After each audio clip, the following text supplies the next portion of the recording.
And here we are, the start of the Crystal Palace career mode. And before doing anything, this is the starting 11. However, we will move to a formation that has 4 at the back, simply because I feel like this squad is suited to that. And we are going to use the 4-2-3-1 formation simply because we have 2 quality DMs, although Lerma is on the more older side, so of course Ducore will go into that spot. We have Eze, who I don't want to use on the wing. I want to use him in the attacking midfield. We of course have Mateta, who is a brilliant striker. We have Sar, who is a right wing, but he will just be converted into a right midfielder.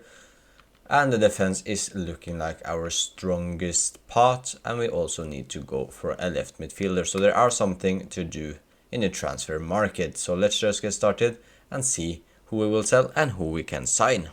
And looking at it, it will take 235 weeks for Ismail Assar to turn into a right mid.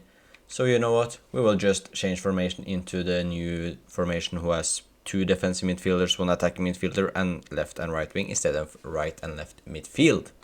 And we also have a very good budget to spend. We have 65 million euros. So at least we have the money to sign a quality left winger and also maybe strengthen the squad.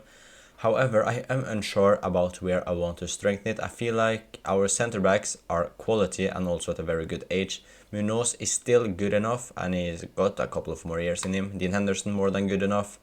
Mitchell is very good. The DMs of course are fantastic. Eze, he is going to stay here until the end because this will not be the career mode where we will do it kind of a realistic way.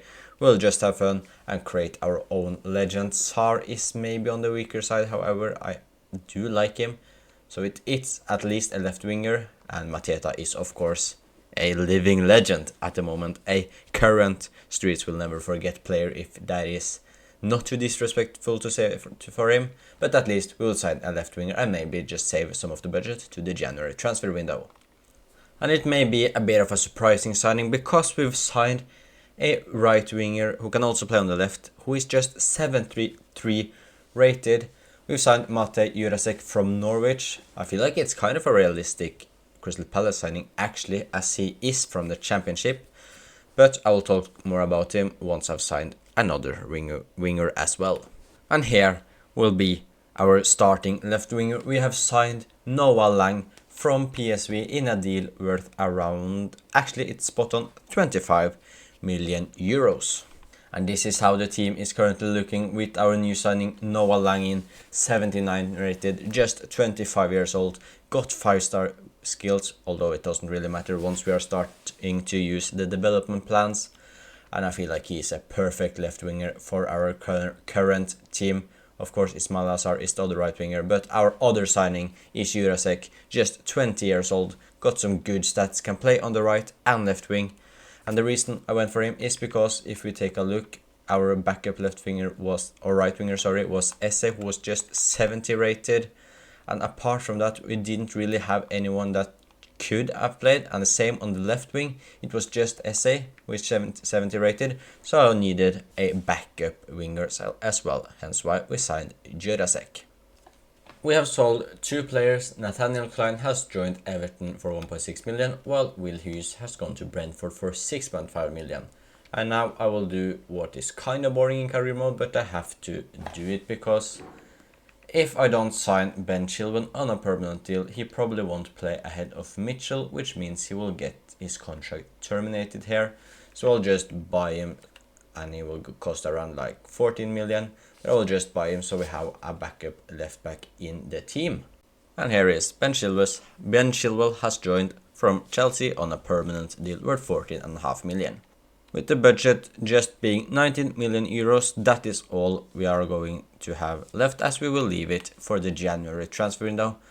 And this is still how the squad is looking. I'm actually very happy with it. I think we can maybe fight for a top half finish in the first Premier League season here at Crystal Palace. Our defense should be our strongest part, as they will of course grow a lot in the season as well. Ducore, Wharton, very happy with those. Eze, of course, fantastic. Mateta should do a fantastic job. Sar and Lang on the wings could also cause a lot of problems for our opponents. However, let's see how we will do it in the first half of the season. We will also play a lot of the games.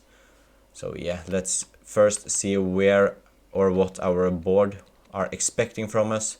They are expecting us to finish in an Europa League spot, which I do believe is 5th in Premier League, as they don't count the cups and all that, and they also want us to reach the semi-final in the FA Cup. And actually Crystal Palace of course has reached the final in real life. So let's just get cracked on with the season. And we are starting our Premier League season with an game against Brentford away from home, and we started perfectly with 3 points. Another London derby, and this time it is West Ham at home, ends in a 1-1 draw. We go to Morecambe in the League Cup. Surely we can win this, right? It ends 3-3, and I'm actually unsure if we went through or not on penalties. Yes, we went through 3-1 on penalties. We'll play our first game of this Crystal Palace series, and it will be an away game at Stamford Bridge against Chelsea in the 3rd consecutive London derby to start this Premier League season. Can we get the 3 points or continue our unbeaten run? Let's see what we can do at Stamford Bridge. It's Chelsea who are starting the attack here down the right, and we can see here we are just, I don't know what we are even doing there, but it's Cole Palmer with a header, but Dean Henderson with the save. And Chelsea on the attack once again. They get past one. Mark Gueye with a tackle. But what is he doing? What is the ref doing? And it's a red card. Our captain is already sent off 10 minutes into the game against Chelsea. And he got a free kick in a dangerous position. Cole Palmer. But Henderson has no trouble getting it. It's once again Chelsea who are one man more. And it's a beautiful pass. This time Cole Palmer. Henderson denies him once again. It's been a difficult attack or a finishing game for Palmer so far, but we get a chance, our own Mateta, but Jørgensen makes no mistake. Once again, we are on the attack. Can we score? Can we shock this Chelsea team? Mateta! It's wide. And now Chelsea back up front. They are attacking now. They are needing a goal. Brilliant tackle, but they get the rebound. It's another rebound, and Chelsea takes the lead. And that is also the only goal of the game. Chelsea with a late winner. It's a very difficult one to take, but we lost unfortunately. Can we bounce back with 3 points against Leicester City? No, we cannot. It ends in a draw. Newport County, another easy game in the League Cup, right? Yes, 4-0. Man United at Selhurst Park ends with a 2-1 win. Can our win streak continue as we... Yes, it does. 1-0 against Everton. And this time it's Liverpool that is coming to Selhurst Park. Unfortunately, we get a loss. And we are finding ourselves sitting 8th in the league after we've played 7 games. Our next opponents are, as you can see, Nottingham Forest away from home, which we will play. And they are 15th in the league. So if, it's a big if we win this, we will actually get in to the top 5, which would be an amazing start to this season. And our game against Nottingham Forest, and of course it's our opponent that are starting the show. It's Hudson-Odoi, but he hits the post, and once again they are here. Chris with the man on fire in real life, shoots it just wide. And now Noah Lang on the attack. He sees Philippe Mateta, Jean-Philippe Mateta, and it's an absolute beauty. He just fires it straight into the top corner. It's Crystal Palace 1, Nottingham Forest 0. And we are even looking to do more damage here. Ismail Assar, Philippe Mateta again, but straight on Sells. But we aren't stopping there. This time it's a right back. Munoz tries the shot. It's wide. And now Nottingham Forest are trying to look for that late goal. Wood wins his header, but he heads it over. We win all 3 points. And that 1-0 win against Nottingham Forest sees us climbing up to 6th place in the league. We scored 10 goals and conceded just 7. So after 8 games, we have actually the 2nd best defense in the league, which is very, very promising. And it feels like we are playing a London derby every single game. This time it's Spurs at home. Unfortunately, we lose 2-1. And next up is a huge round of 16 game at Ewood Park against Blackburn in the Carabao Cup. I'll just quick sim it for good luck. Surely we will win this, right? Yes, 4-1 with goals from Esse, Mitchell Mateta and Esse with a brace. We are into the quarterfinals of the Carabao Cup. We've now got Wolves away in the league. It is a 2-2 draw. Of course, it's another London derby, this time against Fulham, and we lose 2-1. Can we bounce back against Aston Villa? Of course we can. 1-0 win. Newcastle at home. Gordon is the man of the match, which isn't good. Yeah, 2-1 loss. Ipswich in the league. Can we bounce back with a win? Yes, we can. And up next, Man City, who are coming to Selhurst Park, and they take all 3 points. And next up is, of course, the rivalry against Brighton. After 15 games, we are in 9th place. They are in 8th, so it's a huge game considering the fight for the European spots as well against our main Premier League rivals. And we are of course going to use our strongest 11, which of course is the same as we have used the previous games. Let's go for all 3 points. However, we also need to have this game in the thoughts. It's against Sheffield United away in the quarterfinals of the League Cup. This would be a very, very good chance to maybe even fight for the first silverware of this save. However, first up is Brighton away from home. It's us who are starting the show in the derby. It's Mateta, and surely he gets the foul. But no, the referee says it was offside. Brighton up the other half, but Henderson with a huge save. Now Esse doing what Esse can do best, drive with the ball. He tries the shot just wide. Now Brighton up. It's just going all out attack both teams. He shoots it wide. And now it's us again. It's Mr. Esse once again doing some tricks. Tries the shot. It's blocked. Noah Lang with the shot. It's blocked again and they clear it. Ismail Assar down the right. Finds Mateta. Do a beautiful skill move. He tries the shot. But it's inside the post. But we got one more. Mateta doing the same skill again. He's got Brighton on toast. He tries the shot, but Verbruggen saves, and that is the game.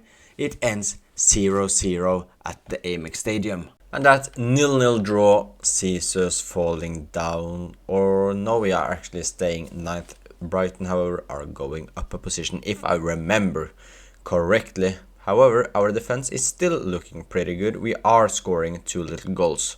So that's something we maybe need to take a look at in the January market. Although we signed, of course, 2 wingers, so maybe it will be unnecessary to do something with that already. We, of course, have the huge quarterfinal game, although it's not really that big. However, we, of course, want to win it, so we go into the semifinals of the League Cup. It is against Sheffield United, who are in the Championship, but we can't take the win before we have played it. We need to deliver a good performance, and let's go and get the win and advance to the semifinal of the Carabao Cup. The quarterfinal is, of course, starting with the favourites. It's Ismail Assar, who uses his pace.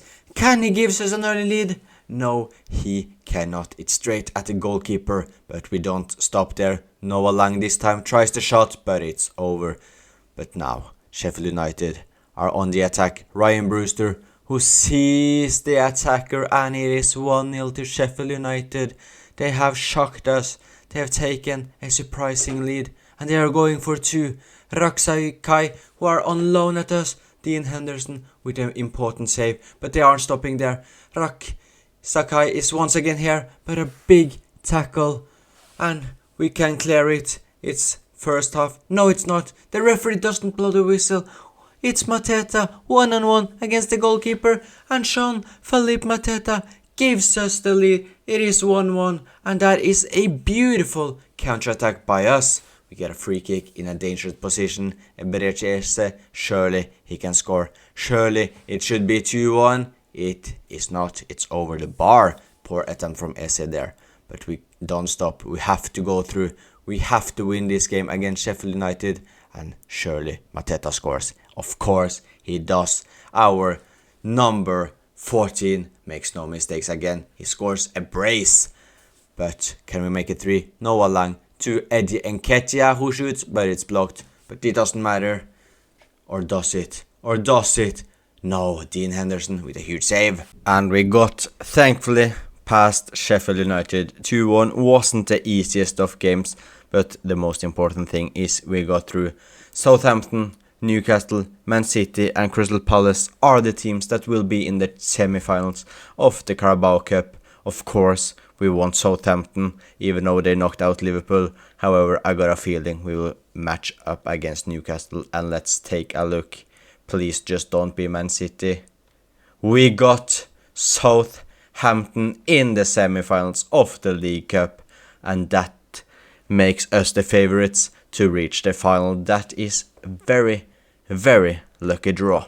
And as we remember, we are 9th in the Premier League and we got 3 more games of this episode. All of them will be simulated, so I will see you when we are in 1st of January. We take on Arsenal at Selhurst Park and the game ends 4-2 to Arsenal. Next up, Bournemouth away. We need to bounce back and we do 3-0 win. And the last game of the calendar year is at home against Southampton.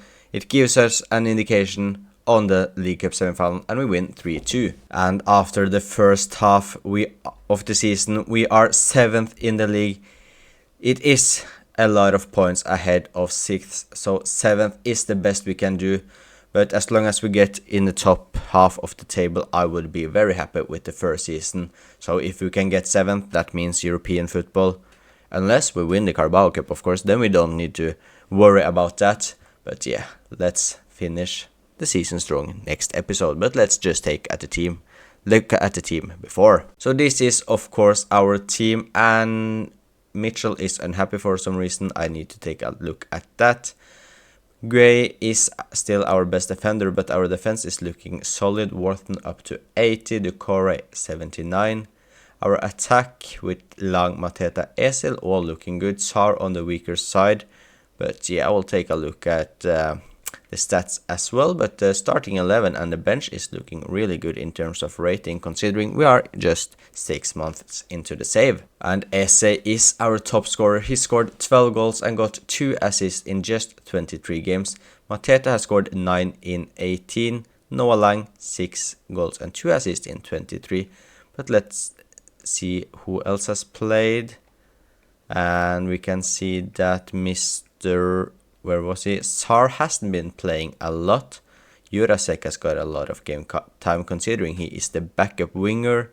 Chilwell has played a fair amount of games. Where is Mitchell? Yeah, he's also played, so he should be happy with that. And we also got a lot of contracts to deal with, so looking at them, I will only deal with Mr. Tyreek Mitchell. I don't care about the rest of these players, and also we aren't in need to keep them either, as we got 43 players in the squad. This is our current squad, and I got to say I do like it, and it's also performing well, as we will see on the table really soon.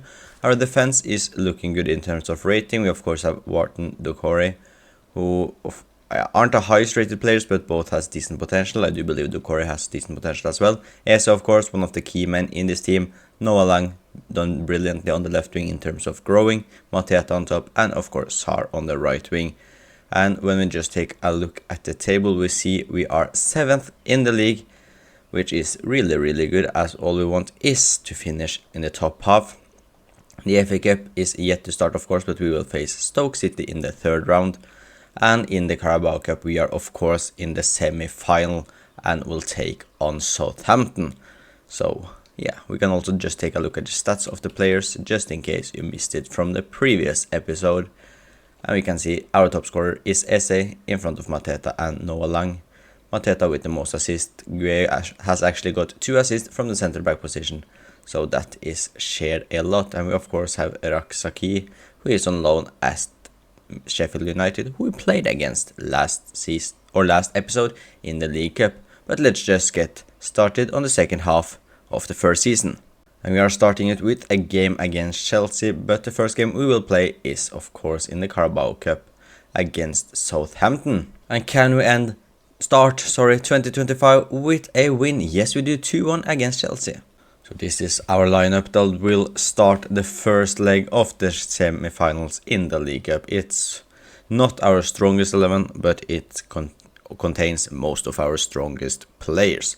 So let's see if we can get a win in the first leg against Southampton. And now we are on the attack. Of course, our number 10, Eberechi Eze, sees a through ball to Jean-Philippe Mateta, and Kenny gives us a very good start. And yes, he does. He gives us the lead after just 13 minutes of the first game in the semi-finals of the League Cup.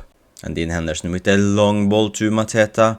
We scored a goal similar to this in the previous episode, which then I can't remember who it was who took the pass, but it showed that it's a strength we can play on.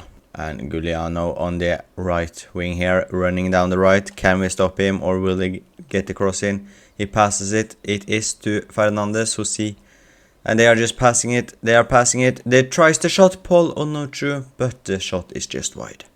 Grönbeck on the ball, the former Bodø/Glimt player, sees Onuchu once again, and he tries the shot again, and this time he scores, and it is a beautiful goal by Southampton, who are back in the game. And once again, Eze just running through their midfield. They have zero chance on defending against Eze today, who sees Jurasek, who tries to find Mateta in the middle, but Ramsdale saves it. I don't know where those sounds were, but Noah Lang close to scoring a goal. And now we can move on the counter-attack. Eze once again with the ball carrying, finds Mateta, sees Noah Lang. Can he find Eze in the middle? Yes, he can. Eberechi Eze with the shot, and it's so close, just wide. Marquez wins the ball. That is a strong tackle from our skipper. And now we are once again on the move. Eze with the through ball to Eddie Nketiah. Just come on for Mateta. Nketiah, just, that is a poor finish. That should have been two. We should have been in the lead for a long time now. Munoz wins it. Ismail Assar still got the ball. Tries the shot, and this time it's in. And we have the lead back. It's Crystal Palace 2, Southampton 1. And Fernandez takes the ball into the box, do a little skill. Passes it to Fraser with the cross, but Mitchell gets it away. Onuchu. Henderson with a huge save, and I got to say Henderson has been brilliant for us so far this season. And Nketiah with the through ball to Eberechi Eze. Eze, can he make it 3? Can he make it 3? No, he do not. I was so sure that went in. Ducore, we have room for one more attack. Eze with the pass to Noah Lang. What can our skillful winger do? He takes the ball, finds Ismail Assar, but no one's helping him. Ducore, back to Ismail Assar. Sees Ducore again. To Eze. Eberechi Eze gets past one. Can he make it 3 in the final minutes of the game? And he does. And Selhurst Park are absolutely rocking. Crystal Palace makes it 3 straight at the end. And that is also the final kick of the ball, as the referee will blow his whistle. And that is game done. 3-1 win. Huge. I go straight into another cup game against Stoke, this time in the FA Cup. And it is a 2-2 draw. What does that mean? Did we lose on penalties? Or no, we won on penalties, thankfully. Next up, Leicester City away from home. Can we continue our win streak? No, we do not. West Ham is up next, and we win 3-1. And of course, another London derby on the horizon, and it's another win. Next up, Man United at Old Trafford, and it is a 1-1 draw. And as we can see, it's also in February, which means the transfer window is closed. And yes, I got 23 million euros in the bank. I could have maybe signed someone, but I feel like our team is... I like our team as it currently stands. I want to sign a right winger, but I'm not sure who I want to sign yet. And I think I need more than 23 million to really have an upgrade on Sarr. And I also feel like, yeah, it would have been maybe too much to sign both a left wing and a right winger in the first half a season, so I at least want to wait until the summer, as we of course signed Jurasek, who is a backup winger as well. But I feel like our squad is pretty strong, so there wasn't any real need to sign any new signings as well. But it is time for the second leg against Southampton in the League Cup semi-final, and we will use our strongest starting 11. We have a 3-1 advantage, but the game is far from done, so we need to perform as well, although we can lose the game, thankfully. So it gives us a quite big advantage, but let's go and secure the final spot. And Southampton are going straight up in the attack, but it's a poor shot from their striker. And it is beautiful play by us down the left hand side. Mitchell going up in the attack. He sees Mateta. Sean Philippe, he does it again. And it is 1-0 to us on the day. 4-1 to Crystal Palace in total. And we are on our way to Wembley for the first time in this save. Southampton on the attack once again. They find Adam Lallana Unuchu, and it's a goal, and that is actually just after praising Dean Henderson. He makes a poor positional play there, and it is 1-1 on the day. Noah Lang, who finds Eberechi Eze, and it's a beautiful pass, and Eze makes no mistakes, and we are back in the lead, and it's 2-1 on the day and 5-2 on aggregate. To Eze once again. He is just controlling everything like usual. Ismail Assar goes on the run, and it's a perfectly timed pass and a run. Ismail Assar, but he can't find Mateta in the middle. Jurasek, Mateta. Jurasek was just come on for Noah Lang, and he can make instant impact. Who finds Mateta, and it's 3. That is game done. Game over. Southampton are never gonna make a comeback after this, and we are on our way to Wembley in our first final of the save, in the first possible opportunity as well. And Eze, who has also joined the pitch, finds Eze to Eze. It ends almost in a goal. And Eze causing trouble once again down the right for Southampton. They just can't get to... And that should be game over, and it is. Crystal Palace are in the Carabao Cup final. Southampton are out, and we will take on, of course, Manchester City in the Carabao Cup final, so that will be the toughest game of the season by far. And we are still looking very good in the league. We have fallen down to 8th, however we have the same points as Aston Villa, who are above us. So a top half finish is looking very, very positive, considering we are 10 points clear of 10th. So keep it up, guys. Come on. And can we advance in the FA Cup? It's Fleetwood Town, and it's a draw. We have to check. Did we win on penalties? Yes, we done. That's the 3rd penalty shootout win we have had this save already. And Everton up next.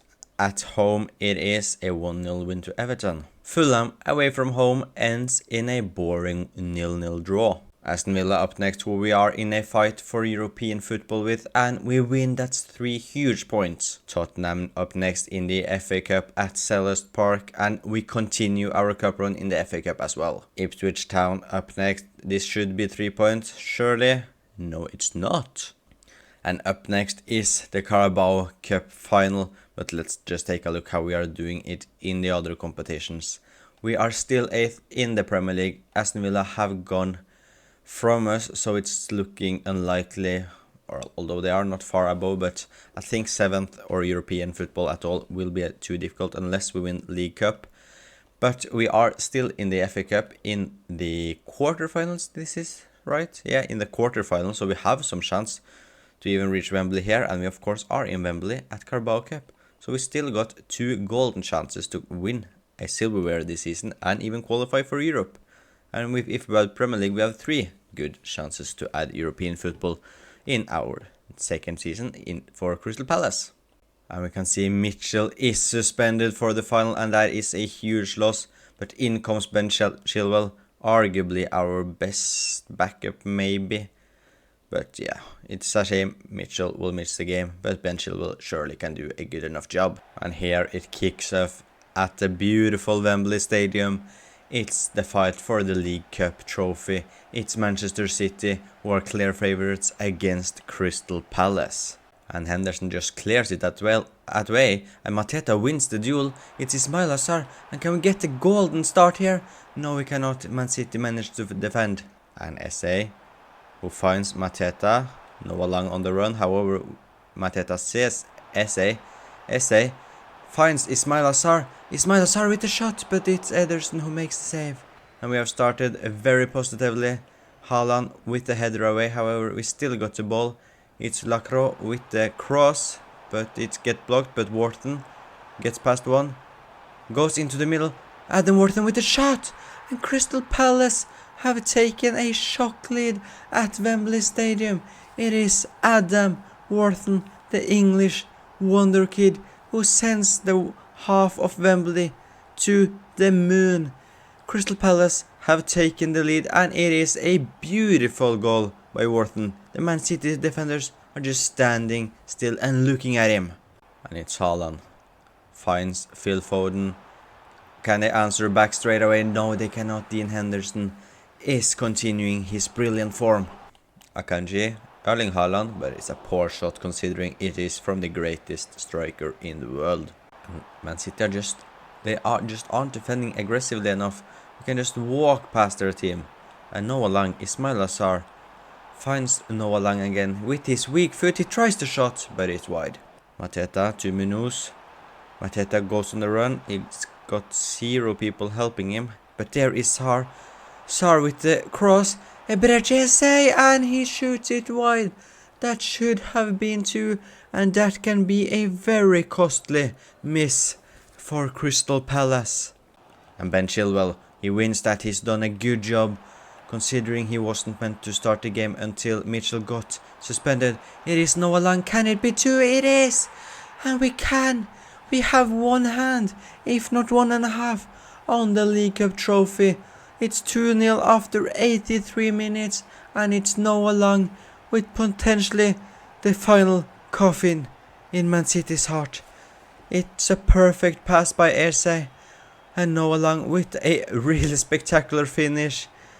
We should win this. We have to win it. We will win it. Haaland and Gueye this time, and we can just keep the ball in the team. There's no need to attack now. It's just a couple of minutes left. We are playing it safe. We are playing it sweet. We are playing like the proper champions of the League Cup, like we are. And Man City had nothing they could do today. We are the Carabao Cup winners. And here we are, the trophy lift of our first trophy won in this Crystal Palace career mode. Marc Gueye lifts the League Cup, and we are the champions, which also means we have secured European football for our second season. This is just a perfect and wonderful sight. Crystal Palace are the champions, but we of course can still win another trophy, and that is the FA Cup. However, I will not focus on that. Our focus now is just to finish the Premier League strong and stay in top 9. And can we make another trip to Wembley? It's Nottingham Forest in the FA Cup, and we do. We are back to Wembley, and we are now in the semi-final of the FA Cup, where we will take on Arsenal, which means we will only play cup games this episode. And by the way, look at that semi-final: Rotherham against Man City and Crystal Palace against Arsenal. And this time it's Southampton in the league, and we win 3-1. The rivalry against Brighton, this time at home. I can't remember the away game, but we lost now anyways. And will Manchester City take revenge on us after we won against them in the League Cup? No, they can't. And Bournemouth at home. It should be a difficult game. You never know. Yeah, Bournemouth wins. Takes all 3 points. Newcastle away from home is always a nightmare, and it continues to be so. And I was going to play the game against Arsenal, but for some reason, probably because they have advanced in the Champions League, the game got moved from Sunday, which I simulated to, until the Saturday. But thankfully we won the game on penalties. I wanted to play it, but we are now in the FA Cup final because the game got moved. We will take it, and we will face Rotherham in the final. Rotherham beat Man City 3-2, and it's a FA Cup final between Rotherham United and Crystal Palace, and we are on the verge of a double. However, Rotherham, as of course, they won against Luton, they won against Premier League team Fulham. Where are they? They beat Blackpool, and they also beat Chelsea, so they've beaten Chelsea, Fulham and Man City. So maybe we shouldn't underestimate them. However, we are the big favorites, so we can win actually a double in the first season. But first we have other Premier League games. It's at home against Nottingham Forest to start with, and we win 2-0. Spurs versus Crystal Palace, another London derby, it is 2-2. And Arsenal want to take revenge after we knocked them out of the FA Cup, and they do so 4-2. And here we have it, the FA Cup final against Rotherham of all teams. We can win the double in our first season with Crystal Palace, and what a season that would be. But imagine if Rotherham wins and they get Europa League football, that would just be crazy. And Rotherham are actually going straight up in the attack. It's Green, he tries the shot and Dean Henderson is forced to make an early save. And I've got to say, Rotherham have already created more chaos for us than Man City did. However, a long ball to Mateta works and it's Noah Lang, and maybe we can score already. Noah Lang, and he does.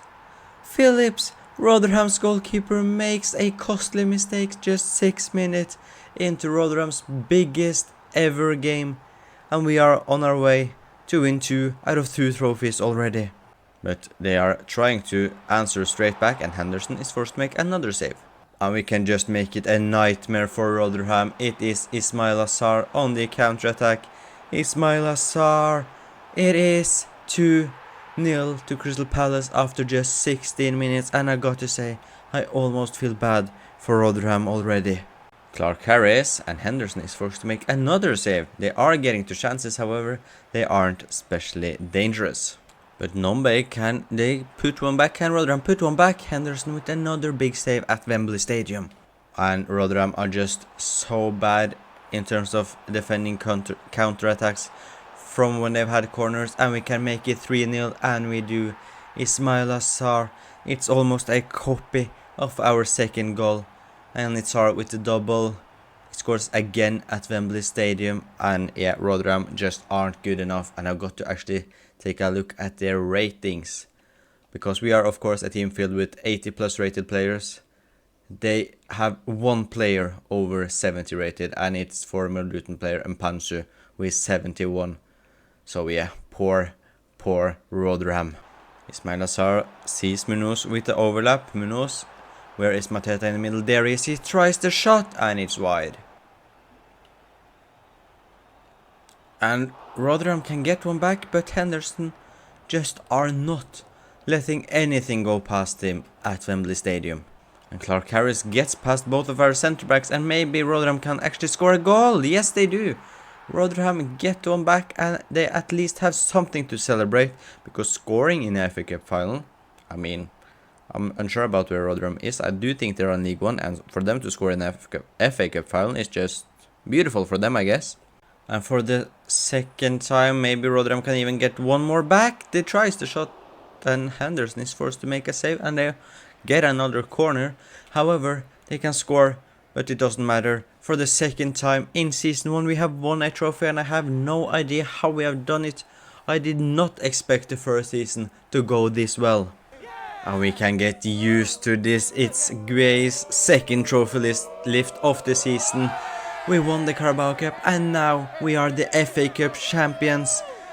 No matter what happens in the league, we've secured Europa football twice. And that is we couldn't ask for anything better in the first season at Crystal Palace. So yeah, we managed to win the double, a cheeky double in season number 1. And we got 2 more Premier League games. Does it matter in terms of position? Yes, we can go down to 9th place, and it would be nice to finish above Brighton, and I'm sure we will do that, but we can't climb anywhere. So yeah, it looks like it will be an 8th place finish as well. And it's Wolves at home, win this, and we have secured 8th, and we do. And then we got Liverpool away from home. I doubt we will win this, and we do not. So yeah, as we can see, we finished 8th in the Premier League with 55 points, beating our rivals Brighton. So in the Premier League alone, I would be happy with this if we just finished 8th, considering we wanted to finish top half. However, we won the FA Cup against Rotherham of all teams in the final, and we also won the Carabao Cup. It's a perfect, and yes, I'm willing to say perfect, first season at Crystal Palace. And this is the team that has won the 2 trophies, and it's looking very good. However, Ismail Assar may need to be replaced, considering he's 78 rated and 27 years old. I may look to sign a new, I'm unsure, but maybe a new right back as well, as Munoz is getting on the older side. I won't grow that much. However, I'm extremely happy with this team. And when we take a look at the stats, ESA has absolutely destroyed everything this season. 29 goals and 7 assists from the attacking midfield position. Mateta, I'm unsure about why he has played as little as he has, and Ketty has played a fair amount. So maybe Mateta has been injured, but yeah, 16 goals and 6 assists is alright for him, especially in 38 games. Noah Lang got 20 goal contributions, also grew 4 ratings. Really good. Ismail Assar delivered very good in the 2 cups for us that we played. I do believe he scored 3 goals at Wembley. So yeah, apart from that, nothing spectacular. In terms of assists, Eze leading that, Mateta and Noah Lang as well. Worthen getting 8 goal contributions. And that is the end of episode number 2 of the Crystal Palace career mode, and also of season number 1. And as you can see, 8th in the Premier League, very good. Winners of the FA Cup, unexpected but fantastic. And winners of the EFL Cup or Carabao Cup or League Cup or whatever you want to call it as well. So it's safe to say the first season has been absolutely fantastic. And here we are, the season number 2 here at Crystal Palace. And as we can see, last season was a massive success with us winning both the FA Cup and the Carabao Cup. We also finished on a very good 8th position in the Premier League. So we have a lot of positive things to build on in this season number 2. And this is of course how our team are looking, and I got to say I'm very happy with the squad. Dean Henderson has been amazing for us, so he will stay for sure. Lacroix and Gueye will also both stay, both at a very good age with a good rating. Munoz is getting on the older side, so we may look to replace him if we have the cash. Mitchell is 8 rated at 25, so he's still got some room to grow. Doucouré and Worthen on the one side is just amazing. Doucouré is still very good. Eze, brilliant, the star man of the team. Noah Lang was of course our marquee signing in the first season. Mateta is Mateta, you know, just an amazing player. However, he is getting older, so we may need to replace him in the future, although I want to keep him for as long as possible. And also Ismail Assar, who we are definitely going to replace. And the bench is looking good with a lot of good squad players such as Lerma, Nketiah, Chilwell, Jurasek, Richards and Riyad as well. So let's take a look at our budget. I do think we have a lot of cash. Yes, we do, 83 million. But we got to remember we are in the Europa League this season, so we need a good squad, not just a starting 11. And we have had a crazy busy summer transfer window in terms of sales. We are yet to sign anyone, of course. But just look at this list filled with players we've sold. We've sold Eduard to Club Brugge, Withworth to Cardiff, Umulo to a Turkish side, Amada to Getafe, Schlupp has joined Lazio, Agbione has joined Al-Shabaab, I do believe that is, Rob Holding has joined Ipswich, and Ismail Assar has got himself a move to Manchester United.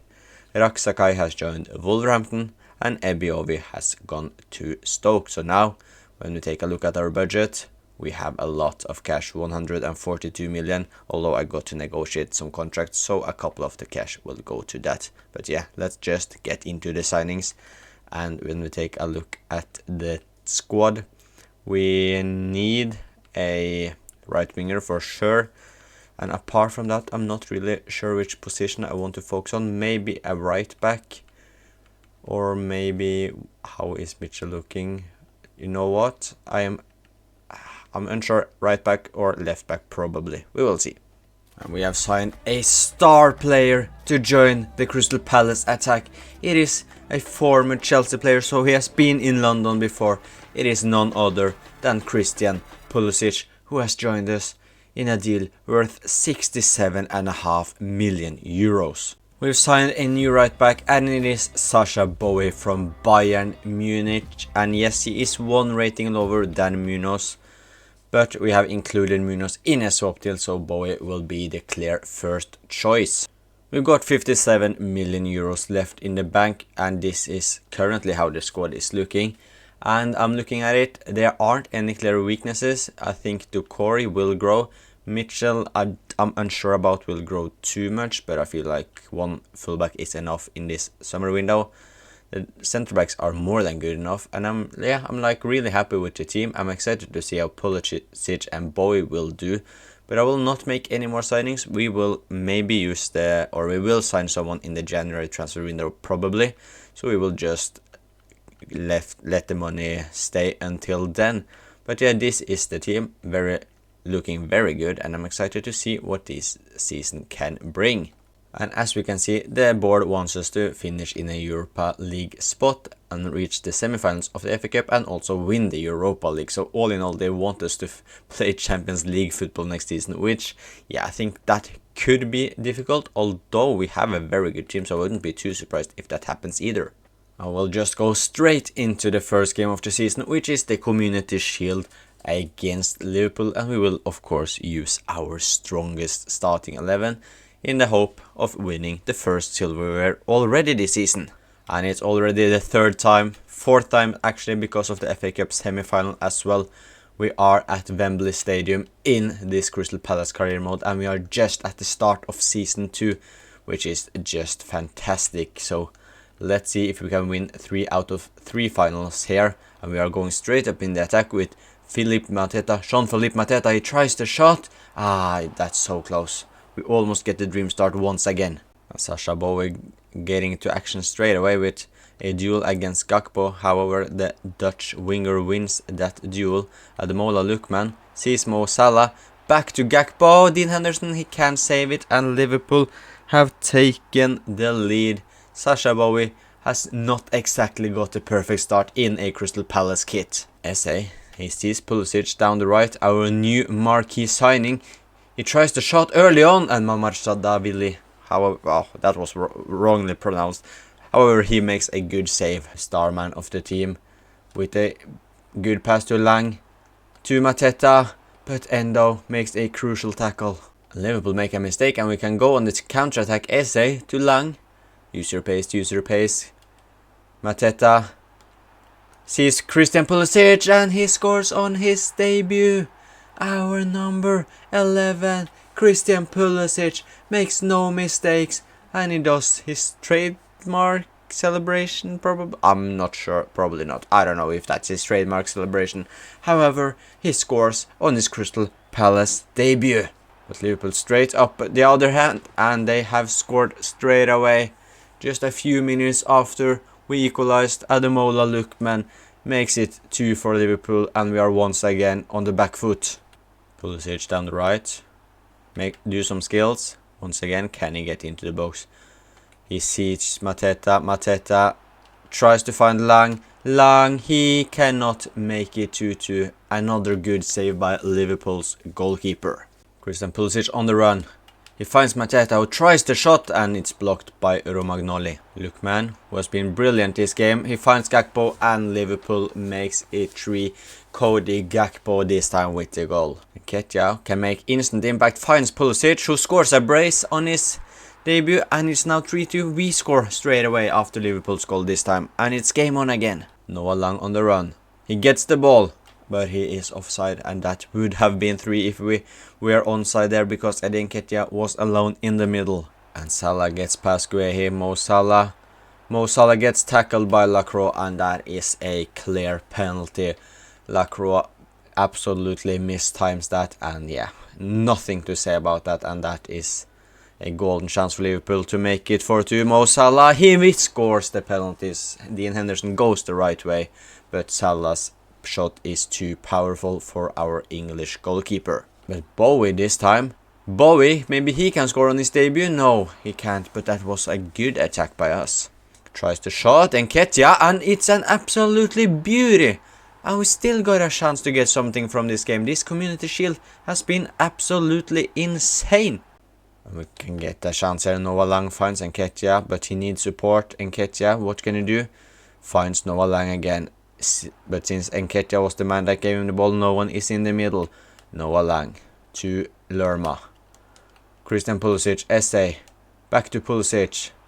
Finds Eze. Eze can be the hero, but he cannot. Mamarshadashvili makes another crucial save, and that is it, I guess. Liverpool have beaten us in the Community Shield final 4-3. And yeah, just been a crazy game. And it's probably the third win for Liverpool, I guess. But could have gone both ways. It's not the start we wanted, and as we can see, Liverpool are lifting the trophy. But we want to focus on the Premier League and Europa League, and we want to get maybe into Champions League, although that can be very difficult. And we got an absolutely crazy game to start the Premier League season off. It's against Man City, who takes the 3 points. Can we bounce back against Fulham? And we cannot. Another 3-2 loss in the Carabao Cup, who we of course won last season. This time it's against Portsmouth. We win 3-1. And we need to get our first 3 points of the season against Leeds United. Another loss. We've lost our first 3 games. As we can see, after 3 games, we are the only team who are yet to take a single point. And it's been a nightmare start, losing 4 games out of our first 5 in all competition. The only game we won was against Portsmouth. So this game against West Ham at home have to be 3 points. Doucouré finds Mateta with a great pass. Mateta, what is that touch, Mateta? That is just awful from you. And Eze once again drifting through the middle. Eberechi, Eze, can he get past them? No, he can't. That was too much to ask for. Pulisic, Mateta, back to Pulisic. And now use your pace, Christian Pulisic. Use your pace. He gets into the box, finds Eze, who tries the shot, but Fabianski with the save, and Lang cannot score the rebound. Pulisic, and Bowie makes the run. Bowie makes the run. Our 2 newest signings makes it for us, and Sasha Bowie with a banger of a shot. He hits the post, but it goes in, and it's our new right hand side.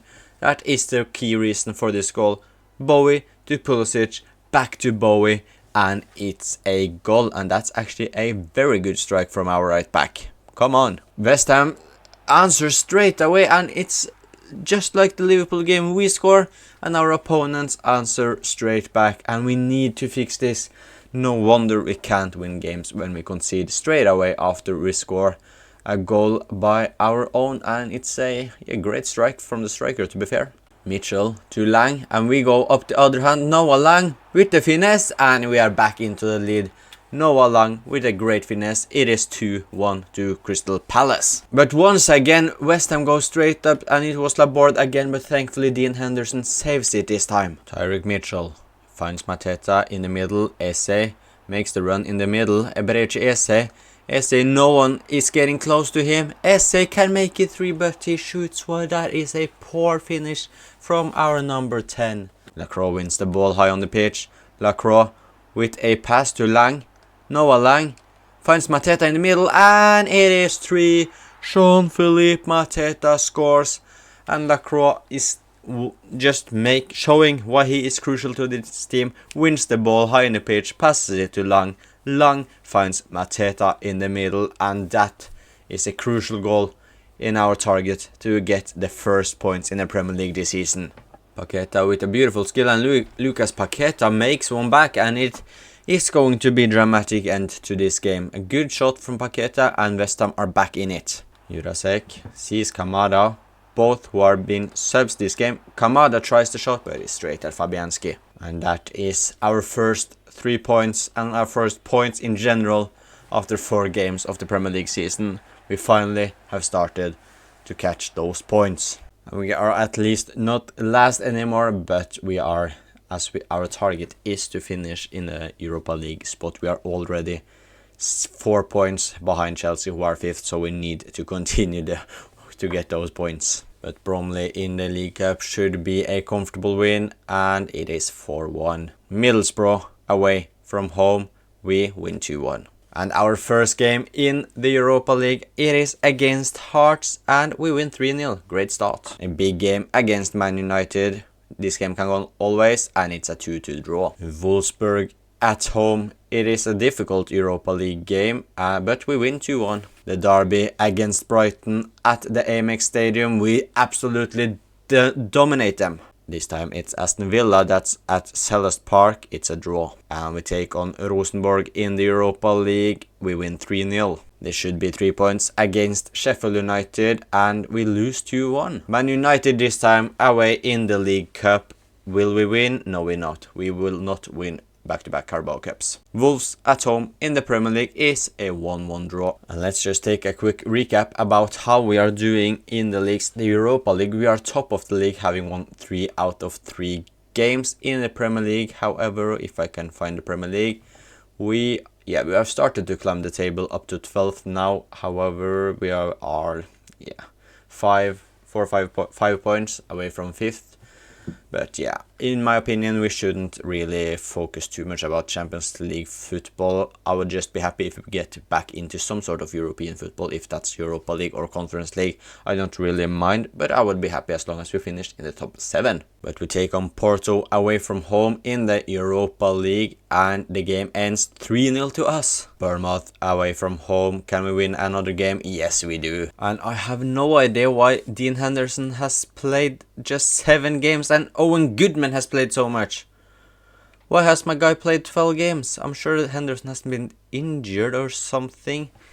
If that's the case, then I'm actually just gonna release my man.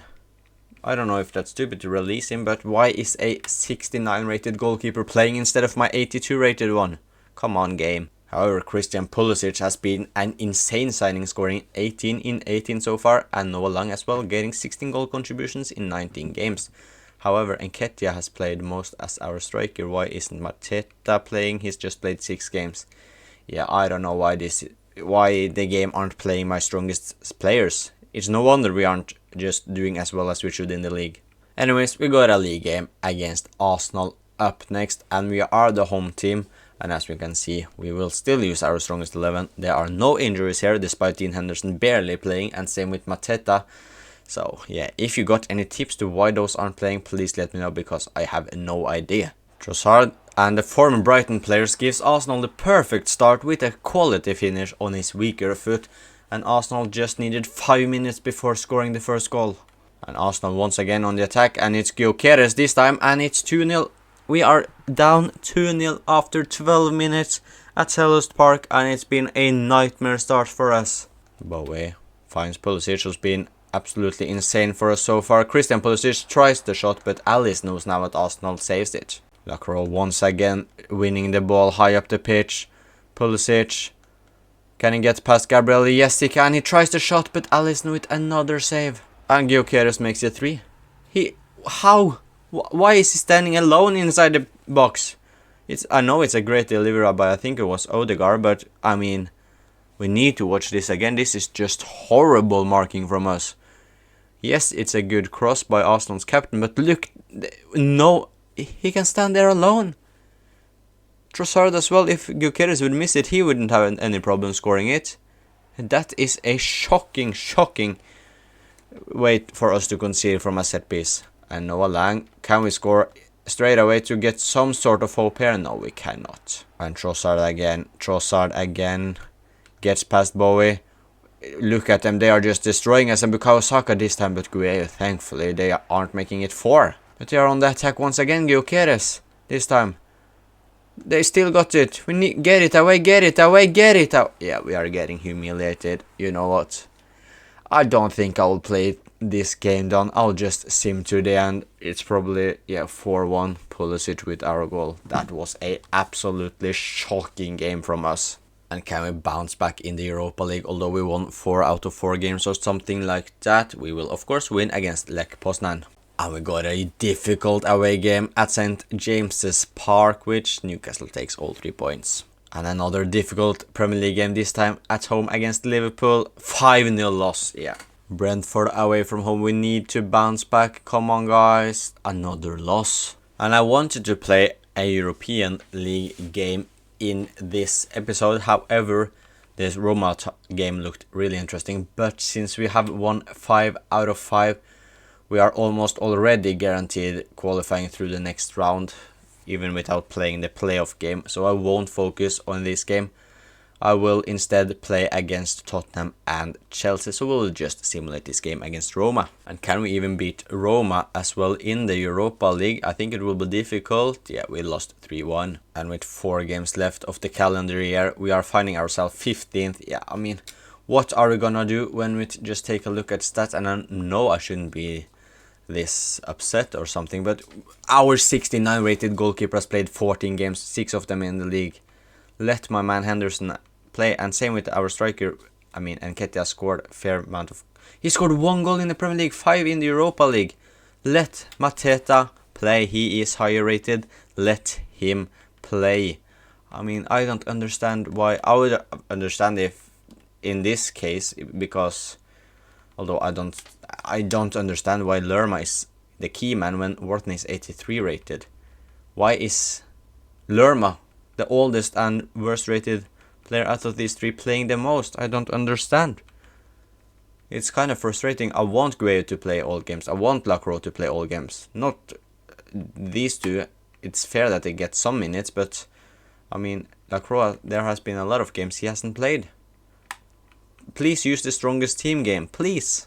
Anyways, we got a game at home against Tottenham, and we are just struggling so bad in the league. Like 15th place, 15 points is just horrible. We wanted to finish in top 7. We are 9 points behind that. So yeah, this season is probably already a write-off. Bowie uses his pace. Sasha Bowie using his pace. Can he find Pulisic in the middle? Yes, he can. Pulisic. Oh, we can't find Mateta Romero with a crucial interception.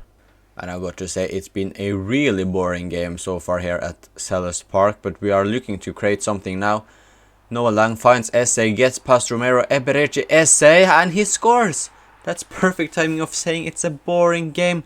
Esse says, let me show you what we can do. And it's Esse who makes it Crystal Palace 1, Tottenham Hotspur 0, with a great finish shot in the bottom corner.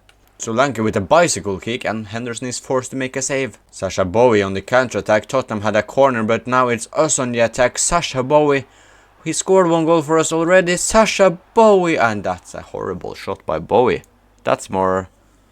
I was expecting him to score that considering the goal he scored earlier this season. But that is just a stinking shot. Esse with a perfect pass to Lang. And Noah Lang. He scores. It's Crystal Palace 2, Tottenham Hotspur 0. And Tottenham are struggling really bad now. Gueye finds Pulisic. Christian Pulisic gets past, that is Dalot, I do believe.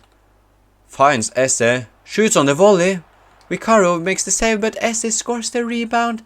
And Tottenham have been destroyed. Esse scores another goal against Tottenham. Tottenham have a free kick in a very dangerous position. It's, is that Madison? It's Son who takes it. Youngmin Son takes it and he scores. He gives Tottenham some sort of hope with a beautiful free kick goal. Solanke gets past Lacroix and he can give Tottenham some sort of hope for a comeback, and it's 3-2. Tottenham have scored 2 late goals. They can't make it 3 surely. And can we get one more attack? We will just try the long shot with Eberechi Esse. Vicario saves it, but that is us getting all 3 points. Thankfully, we finally won a game again. Hopefully this is something we can build on. And we have 2 more games that will be simmed, which is against Everton and Nottingham Forest, and one we will play against Chelsea. And I will just take a look at Goodman's stats, because he has currently 14 games. If he plays one of those 2 simulated games, I will just release him so Dean Henderson is forced to play. But yeah, let's hope we can get at least 4 points from these 2 fixtures. And can we get back-to-back wins, this time against Everton? No, we're back on the losing front. What are we doing? And Nottingham Forest at home should at least... yeah, it's a win at least 1-0. And let's see if Goodman has played or not. He has not played, so thankfully Dean Henderson is back in it. So maybe he got some sort of injury, although I'm not really sure. I hope that's the case, because if the game has decided to play Goodman instead of Henderson, then I'm not gonna be a happy guy. And I'm sorry for ranting so much, but it's just so frustrating. And same with Mateta. It looks like he has started playing as well, but he has just scored 1 goal, so maybe it's better that Nketiah are playing. Anyways, we will play the last game of this episode. It is against Chelsea, away from home at Stamford Bridge. And yeah, can we go for the 3 points? We are in bad need of them. We are 12th above Man United actually, but where are Chelsea? They are 6th. So a win today could be crucial for our hunt for European football next season again. And Chelsea going straight up the attack. Please don't be a replay of the Arsenal game where they scored straight away and just destroyed it, but thankfully Henderson makes the save. Nicholas Jackson gets past Gueye. Nicholas Jackson shoots and hits wide. Nicholas Jackson got a huge opportunity to give Chelsea the lead, but thankfully he didn't score. And this time Jackson surely will score now. Surely he will score this time. Yeah, he does. Dean Henderson has no chance saving that, and Jackson gives Chelsea the lead. And that is Jackson through on goal again for the third time this game, and he scores his second goal. We are just so bad defensively, it's actually a joke. And looking at our team, we shouldn't be this bad, but I probably need to fix some of the tactics because this just isn't working at all. We are conceding way too many goals this season, and if I remember correctly, we were pretty good last season in the defense, but this season we are just struggling so bad. So we are going to make some tactical changes going into the second half of season number 2. And in Kunku this time, it is 3, it's Chelsea 3, Crystal Palace 0, and yeah, the nightmare just continues. We just are not at the level at all. The marking is horrible. All the defense are horrible. Everything we do are just horrible. Worthen gets past one. Continues. Can we get a decent chance at least? Worthen finds Lang. Lang finds Esse. Esse with the shot, but Tosin just blocks it. Yeah, we are just don't have any threat either. And Chelsea once again just one through ball, and they are through on goal. Henderson makes a good save this time, but it's the same old story every single attack. And Jackson now hits the post. He is on fire today, and don't let Palmer shoot at least. Good. And now hit them on the counter-attack. Hit them on the counter-attack. Makes us at least get something from this game. Pulisic against his former team. Gets past everyone. A good pass to Lang. Noah Lang, he scores. Probably too late, but at least we got a goal. And probably our last chance of the game. Tosin heads it away. We can maybe get a shot, although it won't matter at all. It's just blocked by Nicholas Jackson, and that is game over. Chelsea wins 3-1. And now the calendar year is done, and we see ourselves 13th place, which is just, not good. We have conceded the second most goals in the league with 37 in just 19 games. That's just unacceptable. We of course lost the Community Shield as well, conceding 4. However, we scored 3. And the Europa League, we are looking good. We are second in the league, just behind Club Brugge. We have 15 points. And Carabao Cup, we of course went out pretty early on against, who was it against? It was against Man United. So yeah, not the best of starts to this season. However, I probably will change some tactics going into the next season because we are extremely open at the back. Our team in terms of rating are looking very good with Lang, Pulisic and Esse all 85 and above. Gueye and Lacroix are looking good as well. So I don't feel like we have any weak points in the starting 11, but when a 78 rated striker is playing instead of Mateta and a 69 rated goalkeeper, this guy is playing instead of our 82 rated goalkeeper, and Lerma playing instead of both Worthen and Decore, it is difficult to win the games, but enough of the going mad at that. I've done that a whole episode. But Pulisic, on the other hand, has been a brilliant signing, scoring 20 goals, 6 assists so far. Lang as well, 14 goals and 10 assists. Both of these has been very good. Esse having an alright season, getting 8 goals and 3 assists so far. So at least the attack is working, with Nketiah getting 7, but 5 of them in the Europa League. So we may need to replace our striker next summer if Mateta aren't starting to play the games and score goals. If not, we will focus on, or we will probably sign a striker no matter what. But I think I will also look to replace Jefferson Lerma in the team with another defensive midfielder. And when we just take a quick look at the team, in case you need to remember it, this is of course our team with Lang, Mateta, Pulisic, Esse, Decore, Worthen, Mitchell, Gueye, Lacroix, Bowie and Dean Henderson. And when we take a look at the table, we can see us finding ourselves 13th place, which is pretty disappointing, and we got a fair amount of points to actually take on Newcastle as well if we want European football.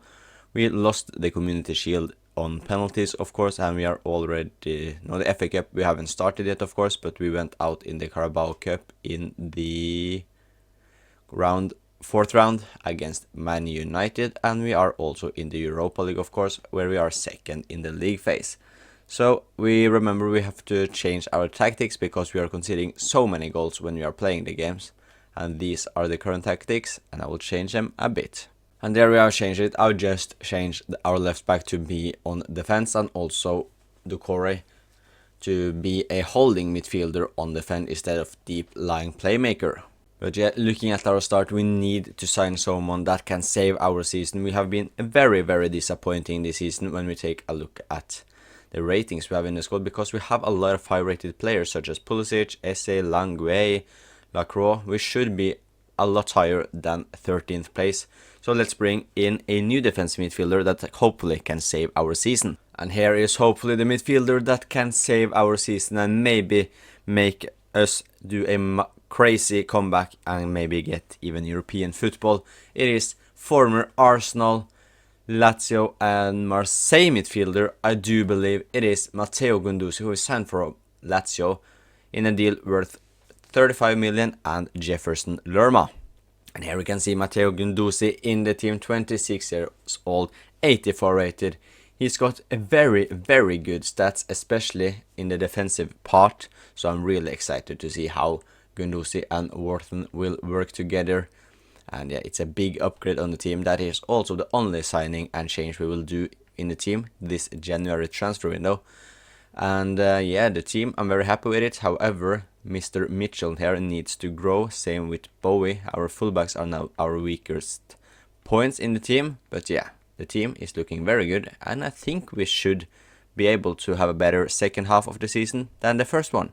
And we are going straight into a game against Arsenal. And Guendouzi will get his Crystal Palace debut against his former Premier League team. And if you remember, we got absolutely destroyed by Arsenal last episode. We lost like 4-0, and that was just during the halftime, so we decided to just quick sim the rest of the game. So hopefully we can take revenge at Emirates Stadium. But now we can go on the counter-attack. Ero is Noah Lang. Mateta is with him in the middle. Noah Lang decides to go himself, but he's got no support right now. But sees Esse, who tries the shot, but Alisson with the save. Pulisic sees Matteo Guendouzi, can try the long shot on his debut, but it's straight into Rice. And that is the attack done for us. Bowie on the overlap. Sasha Bowie sees Mateta again. Finds Pulisic. Esse is in the middle. Esse with the shot. Gabriel with the last second tackle, but Pulisic got the ball. Pulisic shoots, but Alisson is there once again. Noah Lang. Guendouzi tries the shot. Matteo Guendouzi on his Crystal Palace debut, and he scores against his former Arsenal side, and he also decides to celebrate, and it is a dream debut for Guendouzi in his new home. We didn't really sign him to score the goals, but it's a big bonus, and we have also kept a clean sheet as of now, so the signing has clearly worked after 41 minutes. But Arsenal are going straight up in the attack, and Dean Henderson saves us. And that is exactly our problem for the first half of the season as well. Once we score, the opponents just go straight up and get a dangerous attack. We need to fix it. Victor Gyökeres on the attack. Sees Trossard, Bukayo Saka back to Gyökeres, and that is surely a goal. No, it's not. Dean Henderson is not conceding today. Dean Henderson is there again. And he's showing the form he had last season when we won both the League Cup and the FA Cup. And Bowie on the counter-attack sees Esse. Bowie getting all the space in the world. Sasha Bowie, can he score? But Saliba, I do believe that is getting closer, but Bowie makes no mistakes. And he's made it 2-0. Sasha Bowie is showing his pace, and he also has on his finishing boots.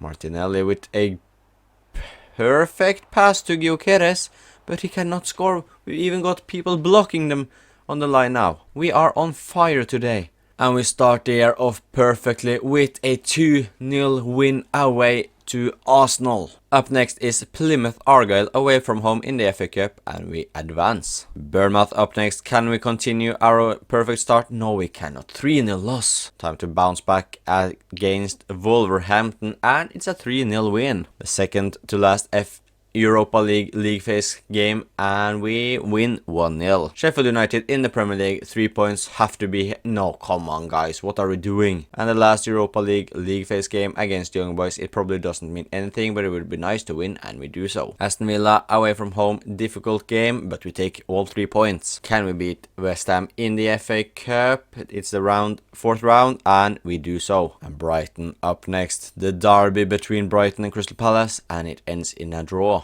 Next up is Man United at Old Trafford, and the points are shared. And as we can see, we will take on Man City in the 5th round of the FA Cup, and in the Europa League we are coming up against Stade Rennais, Middlesbrough at Selhurst Park, and that have to be 3 points surely. Yes, it is. And the FA Cup against Man City, can we advance and make it? We can win back-to-back potentially. Yes, we do. And next up in the FA Cup, it is quarter-final against Liverpool. So what a difficult run. West Ham is pretty difficult to get. We started with Plymouth, which isn't too difficult, but then West Ham, and then Man City, and now Liverpool, where we have to win against the best of the best. But let's see if we can win against Stade Rennais away from home. We are quick simming. Can we beat them? It is a 2-2 draw. However, I thought it was 2-0 to them first, but they took the lead. SA scored again, then they scored, and then SA with a brace. So it's all to play for at Selhurst Park. But before that, we have a home game against Fulham in the league, and we absolutely smashed them 5-1. And as we can see, we have climbed the table. We are now up to 9th place. It is looking like Europa will be a bit too far away in terms of Premier League finish. However, we are still in the FA Cup, but we have to beat Liverpool. So it will not be easy to win the FA Cup to qualify for Europa football. We are still also in the Europa League, and there aren't too many strong teams here. Yes, Roma are decent, Newcastle are very good, of course, but apart from that, I think we should be the favorites. But first, we of course have to beat Stade Rennais, so we will take them on at Selhurst Park. But before that, we of course remember from last episode that Dean Henderson wasn't playing a lot, and thankfully he has played every game since. So I guess he was injured probably, I have no idea, because Goodman of course played 14 games. And Mateta started to play as well. However, he is not scoring at all. 2 goals, 1 assist in 20 league games. If this continues, then we are definitely looking to buy a striker. And as we can see, our right winger, Pulisic, 25 goals, 7 assists, Lang, 20 goals, 16 assists, SA, 19 goals, 12 assists. They are delivering very good, but our striker, Nketiah, 8 goals, 3 assists. He's struggled lately, and Mateta is also struggling. But our rest of the attack are playing like, a top quality Premier League team. Gunduzi as well, 15 games, 5 goals and 4 assists. What a signing he has been. And the task is extremely simple this game. We have to avoid defeat in terms of getting to penalty shootouts. And if we want to advance without it, we have to win. No excuses. We know what we have to do. And the Stade Rennais take... What a shot! I don't know if that is a very good shot from Blas or if it's poor from Henderson. But Stade Rennais take the lead after just a couple of minutes. Yeah, Dean Henderson should not let that in. And I was just talking about how easy of a task this should be. Or we knew we have to win. Now we have to score 2 goals at least. Come on, boys. Surely we could be favorites to win the Europa League or not. If not, we will potentially be without European football next season. Worthen. Noah Lang makes the run behind the defense, gets the ball, tries to cross to Mateta. He wins it. Pulisic, but Samba with a save.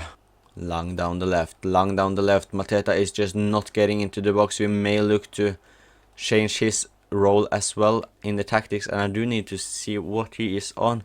He is on advanced forward, so yeah, maybe I'll try to remember to do this in the game as well. However, we will change him to a target forward to see if that helps him. And Stade Rennais makes a mistake in their defense. It's Mateta. Can he score? Jean-Philippe Mateta, and he does. It's just his 3rd goal of the season. But Jean-Philippe Mateta has equalized. And that is such an important goal at a very important timing now. We don't have to force it forward. Stadrena on the attack, Tyreek Mitchell with a crazy good tackle, and that is a very, very, very important tackle by Mitchell. It was a risky one as they could have gotten a penalty.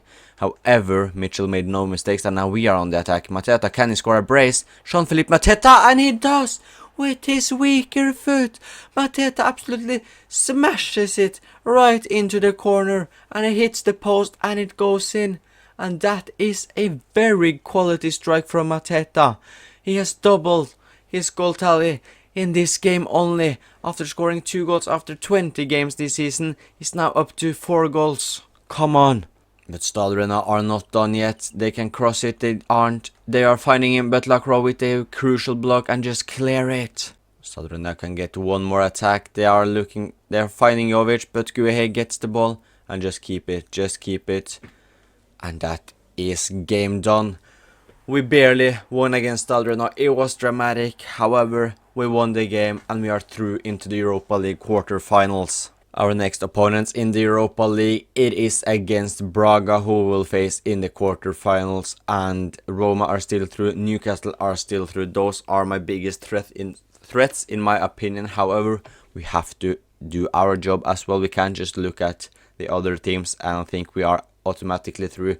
We have to win against Braga and hopefully we'll do so. But before that, we got some other games to play. And we are in the quarterfinals against Liverpool in the FA Cup. And we are through to the semi-finals. Another trip to Wembley. Chelsea up next in the league. Can we continue our form? No, we cannot. We lose 2-1. West Ham United are up next at London Stadium. And we win 4-1. And just look at this fixture. It is Brighton against Crystal Palace. The derby at Wembley Stadium. And the other final, Birmingham against Arsenal. If Birmingham goes through and we go through and we get such an easy FA Cup final again, I will just, I don't know what to say. But can we beat Braga away from home and maybe we have a comfortable home game? And it looks so. 2-0 win. Leeds up next in the Premier League and we continue to struggle. And we are leading 2-0 on aggregate. Can we win the tie? And we do so. 4-1 in total. We are through to the Europa League semi-finals. And in the Europa League semi-final we will take on Real Betis.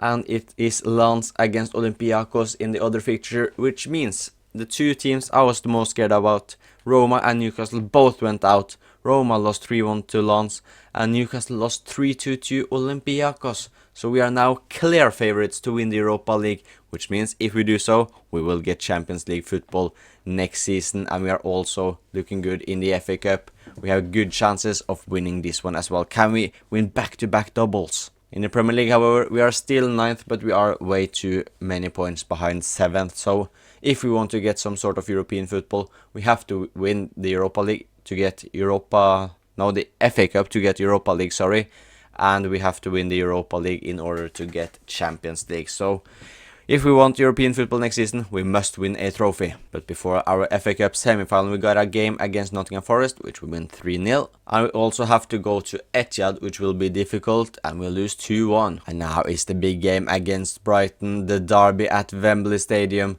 between Brighton and Crystal Palace. And as you can see, we have to use Jurasek on the left wing because Noah Lang is suspended. And we also have to use Richard as the centre back instead of Lacroix due to fitness. But we can beat Brighton with this team as well. We must do so. We can't lose to our rivals in the FA Cup semi-final. And we are yet to keep the ball in the team, but Richards, do it safely, get it away. What a dramatic start. I was just about to say we are yet to keep the ball in the team. Brighton have just kept the ball, looking to get that final pass behind our defense, and we almost give them a goal. But they are up at the attack again, and that is a penalty. That is just poor from Mitchell, and it's a penalty to Brighton. This couldn't be a more messier start at Wembley. Tyreek Mitchell absolutely mistimed it. Joao Pedro, and he scores, and we are behind after just 10 minutes at Wembley. We now have to look for a comeback once again. And we are now finally getting an attack here at Wembley. Pulisic looks for Mateta in the middle, but Ballardi clears the ball. Mitchell just gives the ball away and he has struggled so bad. badly so far, Tyrick Mitchell, and we are struggling as a whole. We just can't get past Brighton's first press. Ruttier, and he scores, and it is 2-0. Brighton are absolutely destroying it. It was Mitoma, sorry. I can't even see who's scoring the goals against us. But yeah, Brighton are just all over us. We can't breathe at all. As soon as we win the ball, they win it straight back with an impressive press. And yeah, Mitoma, that is way too easy for him. Can we get an equalizer right before half-time? Matteo Guendouzi with the shot. He hits the bar and Jurasek scores, but he is offside. Matteo Guendouzi inches away from scoring a worldie at Wembley. We are looking to start the second half off strong. Mateta to Jurasek, but Rushworth knows exactly where that ball is going. Joe Pedro gets past, and Brighton have scored again, and Mitoma with the brace. Yeah, this is brutal. Losing to our rivals like this in a semi-final is just, yeah, it's horrendous. Nketiah looking to bring one back to get some sort of hope here, but Rushworth, yeah, he has decided today that he is not conceding, even though we haven't really created any big chances either, so it's more our own fault than Rushworth having a masterclass. Nketiah sees Franca from the left, cuts in, finds Nketiah once again, tries the shot, Eddie Nketiah, and hits the post. We have now hit the bar and the post this game. It's just not meant to be. However, Brighton have got the deserved lead, and they are winning deservedly. And we get one last chance. Nketiah, can we just score just to get some hope, or not some hope, something to celebrate from this game? No, that is game over. That's game done. Brighton are to the FA Cup final, beating us 3-0. But let's see if we can bounce back in the semi-final first leg in the Europa League. And yeah, just auto-replace for this game. And it's 2-2. And Mitchell getting a red card after the 46 minutes. What is he doing? We got a good start with Pulisic. Mitchell getting red card. Pulisic then deciding to miss a penalty. But thankfully Bowie scored a 2-2 goal straight at the end. So we have the same scenario as we had against Stade Rennais. We must win in order to qualify at home. Task is easy. We understand it. This game is crucial against Real Betis. But before that, we have Tottenham away from home. Can we get some good form going? Yes, we can. 3-1 win. And we have the home advantage. It is 2-2 from the previous game. It's a Champions League spot that is to play for. If we win, we are in the Europa League final. And that would be huge to win. If we are out, we will not get any trophies this season, and we will probably not get any European football either. So come on boys, show us what we got. And Betis are getting the first shot. Abde just shoots wide, and we are very lucky that there, because that could have easily been a goal. Lo Celso, former Tottenham player, gets into the box. Abde once again, but straight at Henderson. Passes it to Lo Celso, and Gueye, a foul Bellerin, and Real Betis has got a penalty. Our captain losing his head, and yeah, it's nothing to say about that. Gueye, that is unacceptable. Dean Henderson cannot save it, and Betis have taken the lead at Selhurst Park, and we are in need of another comeback, just like we had to do in the quarterfinals. And can we respond straight away? Bowie tries to find Mateta in the box, but he never wins those duels. However, Eze can try it. He can try it, and Rui Silva with the save. And Isco with a perfect pass. Lo Celso. Eze, you need to win it. You need to win it. That is 2-0 to Real Betis, and our season have crumbled. We're looking so good being in the semi-final of the FA Cup and Europa League, but now we are looking to be out of both unless we manage to do a perfect comeback here against Betis. Can we get the one back to at least get some hope? Noah Lang, and we just continues to hit the woodwork. Another game, another woodwork hit, and it's looking like we will just not get the ball into the net anymore this season. It is brutal.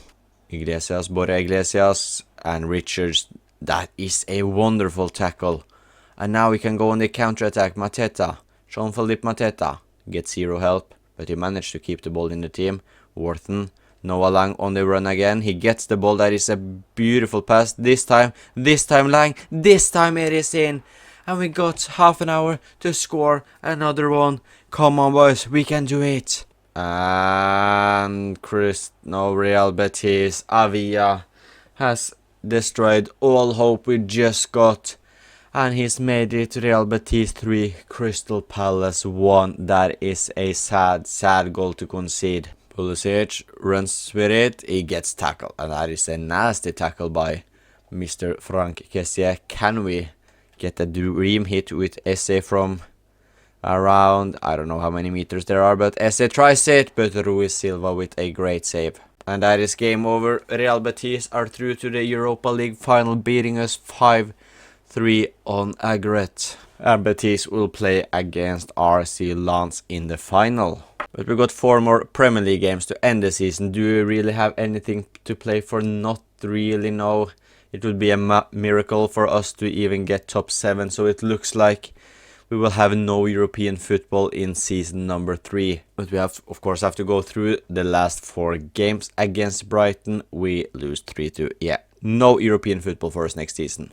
Everton at home, it is 2-2 draw. Liverpool at Anfield is always a nightmare, and we lose 3-1. Can we at least end the season on a positive? Against Newcastle at home, it is a 1-0 loss. And just look at this record. It is 1 win in our last 9 games in all competitions. And when you got that form, you will never win a trophy, especially as the finals and semi-finals are towards the end of the season. And yeah, it was a poor end to the season. We finished 10th place with 49 points, and yeah, 14 points away from Fulham, who were 7th. But who won the Premier League? It was Arsenal with 88 points, beating Liverpool by 1. We of course lost the Community Shield, as we all know.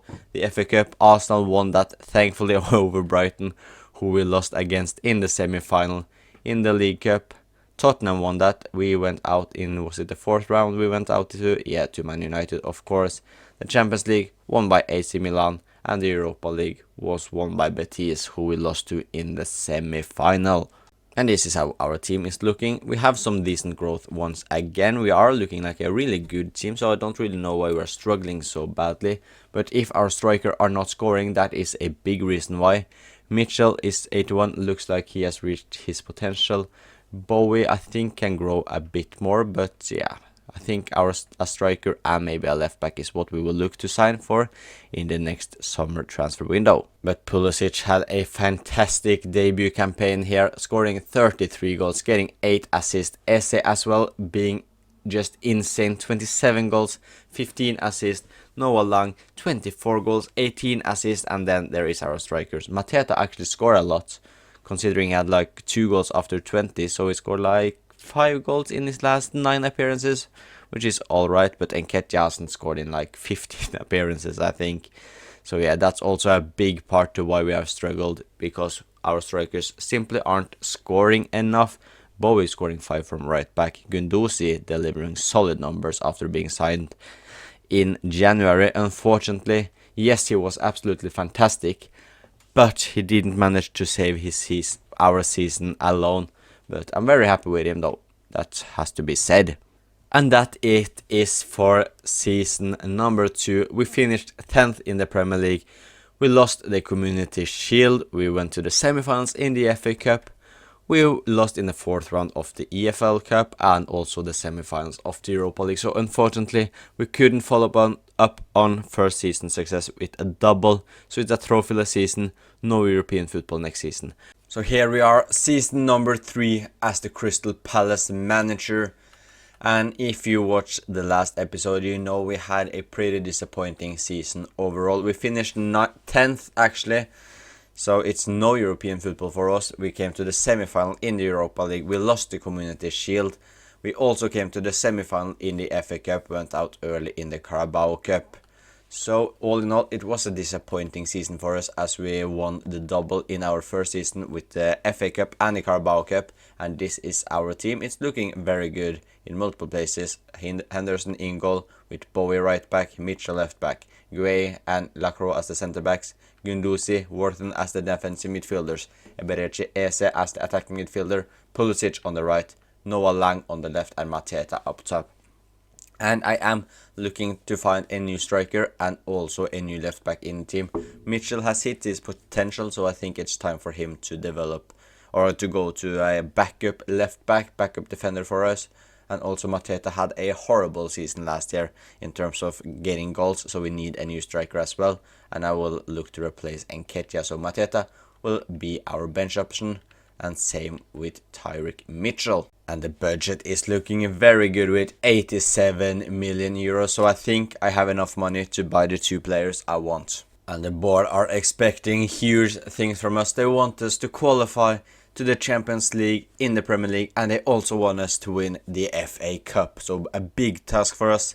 I am unsure if it's a bit too much from the board to ask for, but we will try our best. And Eddie Nketiah has found himself a new club. He has joined Nottingham Forest for 17.5 million, and it's a kind of realistic move as he was heavily linked to Nottingham Forest before he joined Crystal Palace.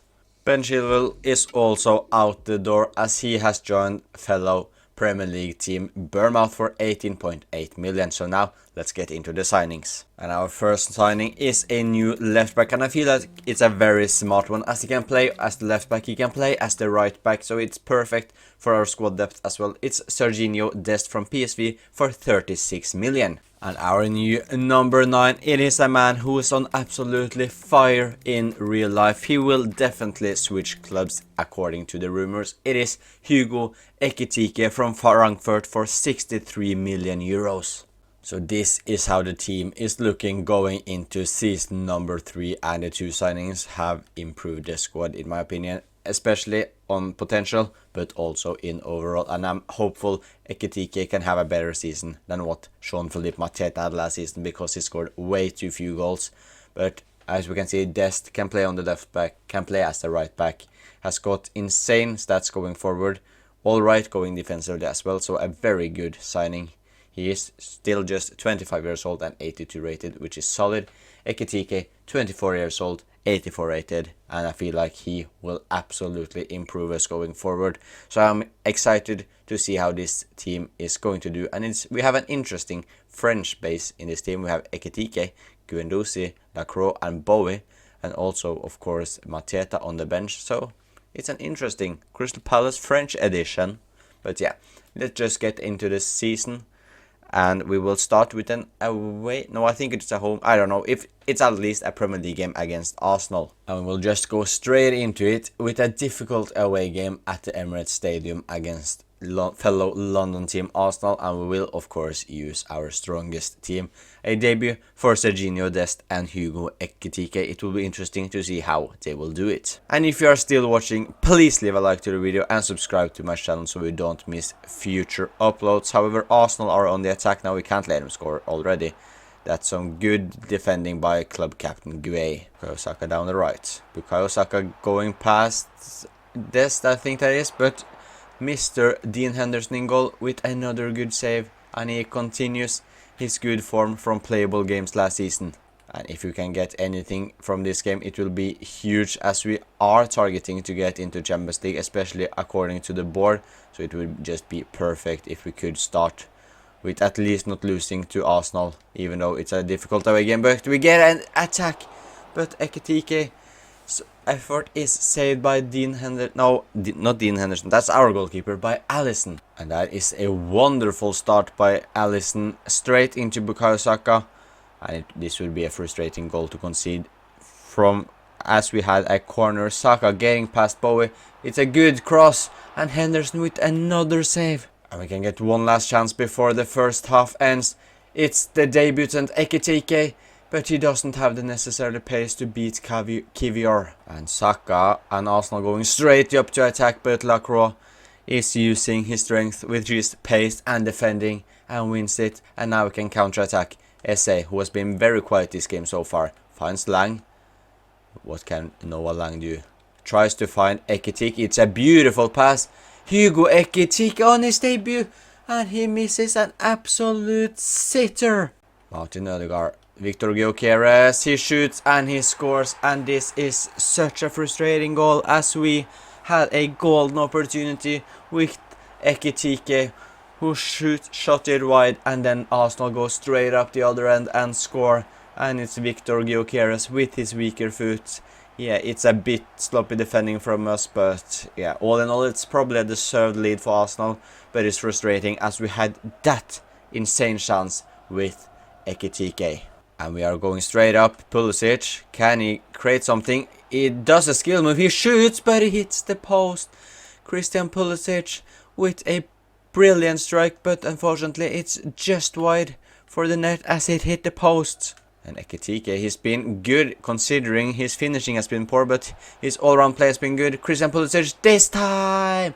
And Christian Pulisic scores, and we have equalized against Arsenal. And it's, yeah, we had some good chances, but this finally hits the back of the net. Christian Pulisic is still on fire. Noah Lang tries to find Ekitike, who makes the run. It's a good pass. We still got the ball. Pulisic once again. What can Christian Pulisic do? Our American hero. He shoots with his weaker foot, but it's just wide. Pulisic has really waken up in the second half. Saka getting past Gueye. Serginho Dest cannot stop him either. It's the cross into Gyökeres, but it's a poor header straight at Henderson. We can get one last chance here. It's Mateta, who has come off the bench. Our super sub Mateta finds our other super sub, Jurasek, and we score with the last kick of the ball. Jurasek absolutely shocked the Emirates, and we have made the perfect substitutions with bringing on Mateta and bringing on Jurasek. And that seals it. We have won the first league game in the new Premier League season, in season number 3 with Crystal Palace, thanks to a goal by Jurasek. And after one game we are in the top 4, although it's 37 more league games to go. So I think it's safe to say we aren't exactly safe to qualify for Champions League yet, but it's a good start. So yeah, let's continue it. It was a huge win against Arsenal. Can we continue our perfect start to the Premier League with a... No, we lose against Aston Villa. Sheffield Wednesday in the Carabao Cup. Come on, please. Please. And we are out of the Carabao Cup already. Fulham away from home. If this is another loss, then I don't know what to say. Yes, we are back in it. Come on. Bournemouth are trying to sign Adam Wharton on transfer deadline day. You can just forget about that, Bournemouth. If you want to qualify for Champions League, Leeds at home is a must win, and we win 2-1. Chelsea up next at Stamford Bridge, and we lose 4-0. And after a mixed start to the Premier League season, we are 6th after 5 games, and next up is it is Brentford away from home, and we will go straight into the game. Let's bounce back, and hopefully we can start going into a decent win streak, as we have Brentford, and then Bournemouth, and then Ipswich, then 2 difficult games against the Manchester clubs after that. But come on, let's try and get 3 wins in a row. And it will be perfect to bounce back with a huge win in what will probably or can be a difficult away game at Brentford, after we absolutely got humiliated and destroyed by Chelsea at Stamford Bridge, which was, of course, or which ended 4-0. Maybe Gunduzi can give us a good start. Nah, not really. A decent effort. Sasha Bowie finds Pulisic, back to Bowie, and can he get past the defender? No, he cannot, but he gives us a corner, and maybe Worthing can whip in a good cross to Mark Gueye. He wins it to Christian Pulisic, and it's a good save by Brentford's goalkeeper. And Brentford on the counter-attack. They find Fabio Carvalho. Carvalho using his pace. He's using his pace, but Sasha Bowie is also using his pace. And we can now counter-attack after Brentford's corner. It's Eze on the ball. I think that's Pulisic coming down the right. It is Christian Pulisic. Christian Pulisic, use your pace. We still managed to create something. It's a decent cross. It can't find Ekitike. And we wasted an absolutely perfect counter-attack. And once again we are on the attack. Ekitike, Noah Lang. Surely this is a goal. Noah Lang, he makes no mistakes, and we score straight before the end of first half. first half thanks to a perfect strike by Lang. And we cannot concede now. Surely not, Lacroix. That's great, mate. SA, he's been quiet once again this game, just like the Arsenal game, but he's had some good moments. Noah Lang and Ekitike, and that is a beautiful team goal. SA to Lang to Ekitike. Ebereche Eze, what can you do? Our number 10 gets into the box, tries the shot, but it's blocked by Vandenberg. And he tries the shot, and Valdamirson have to make a save. However, the shot isn't really that dangerous. Pulisic, Eze, it's all Crystal Palace as of now. Ebereche Eze tries the long shot. Not the greatest efforts. Ekitike gets past one, goes into the box, and he shoots straight at the goalkeeper. And Ekitike has not had his finishing boots for us in the 2 games we've played so far, despite getting 1 goal. And Fabio Silva with a perfect pass, and Carvalho scores. And it's going to be a dramatic end at London Community Stadium. And I think Dean Henderson could have saved that, really, as he was going straight at him, wasn't it? And that pass is perfect. And let's take a look. Yeah, maybe he could have done something better there. And Jurasek once again coming on. And can he score once again? He cannot, but it's a decent effort. But Brentford's goalkeeper has no mistake saving it. But he just throws it straight to us. Mateta, Jurasek this time. But Valdimarsson saves it once again. But this should be it. That should be all 3 points sealed away to Brentford. A good and strong victory. And we are still 6th place in the Premier League, which is kind of alright. However, we have lost 2 games out of 6, which isn't ideal. It would be nice if at least one of them were a draw, which is obvious because then we would have gotten a point. But let's take a look at the stats of our players. Have Ekitike delivered? Let's take a look. 2 goals and 2 assists. Yeah, it's fine. Pulisic scoring 3.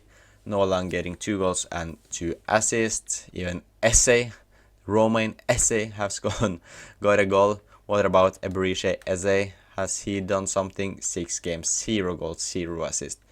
So our star players who were delivering crazy numbers last season is yet to do so, although Pulisic has had a decent start with scoring in half of his Premier League games, which is alright. But yeah, we are lacking the offensive threat as of now. Hopefully they can turn it on soon. And Dean Henderson is once again having to rotate with Goodman. So Goodman, I can't be asked anymore. You're gone. We now only have 1 goalkeeper because Dean Henderson have to play everything because he's higher rated than 71 rated Goodman. And we'll now simulate the next 5 games. The next game we will play is away at Tottenham. So hopefully we can pick up at least 3 wins and maybe a draw out of the next 5 games in order for our Champions League hunt. And we're starting with what is a must-win game in my opinion, at home against Bournemouth, and it ends in a draw. And don't dare, guys, don't dare to drop points in back-to-back games. At strong 3-0 win, great to see. And Manchester United at home is up next. It will be difficult, but we win 2-0. And this was the only write-off game we had out of the 5, and we lose 4-2, which is fine. But Burnley at home has to end with 3 points. Yes, it does. And ahead of the away game at Tottenham Hotspur Stadium, we are 4th place. And if we win this, we will go 6 points above Tottenham, as they are 6th. Southampton are finding themselves in 5th place. So we have had a very good start in according to the table in the league. However, we are maybe drawing and losing too many games to keep this up, really. 3 losses. I mean, considering we are 4th, I'm happy no matter what. But let's just take a look at the stats once again. Surely Dean Henderson has played the games now. Or are we using an outfield player? Yeah, it looks like he has played everything. And Pulisic, yeah, he's fine. He's scoring for 9 goals in 12 games. Ekitike 4 goals, 4 assists in 11. Lang 4 goals. But Eze is still struggling. And I'd like to see more from Lang and Ekitike as well. But Pulisic is currently carrying our attack. And let's see if we can win all 3 points in a difficult away game at Tottenham Hotspur Stadium. Pulisic using his pace once again, tries to find Ekitike. He uses his first touch well, but straight at Kinski. Pulisic against Van de Ven. It's probably no point going into a running duel against him, but the pass is fantastic, and we try to find Noah Lang, but it's a last minute tackle by I think Porro, but we still got it. Noah Lang tries to find Ekitike.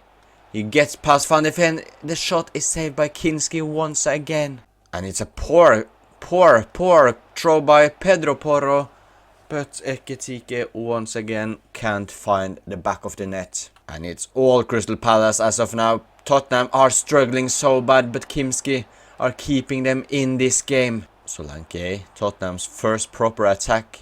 Brennan Johnson to James Maddison tries the shot. It's a decent attempt, but Dean Henderson's got no problem really keeping that out. And we are on the counter-attack. Just look how easy it is to play through them. It is so easy. Ekitike with the shot, and I should have probably waited. But I felt like Dragusin was strong enough in terms of the pace. Noah Lang. One last attack before first half ends. Adam Worthen. Gueye. Yeah, probably the wrong guy to have on the ball inside the box. And Tottenham straight up after first half.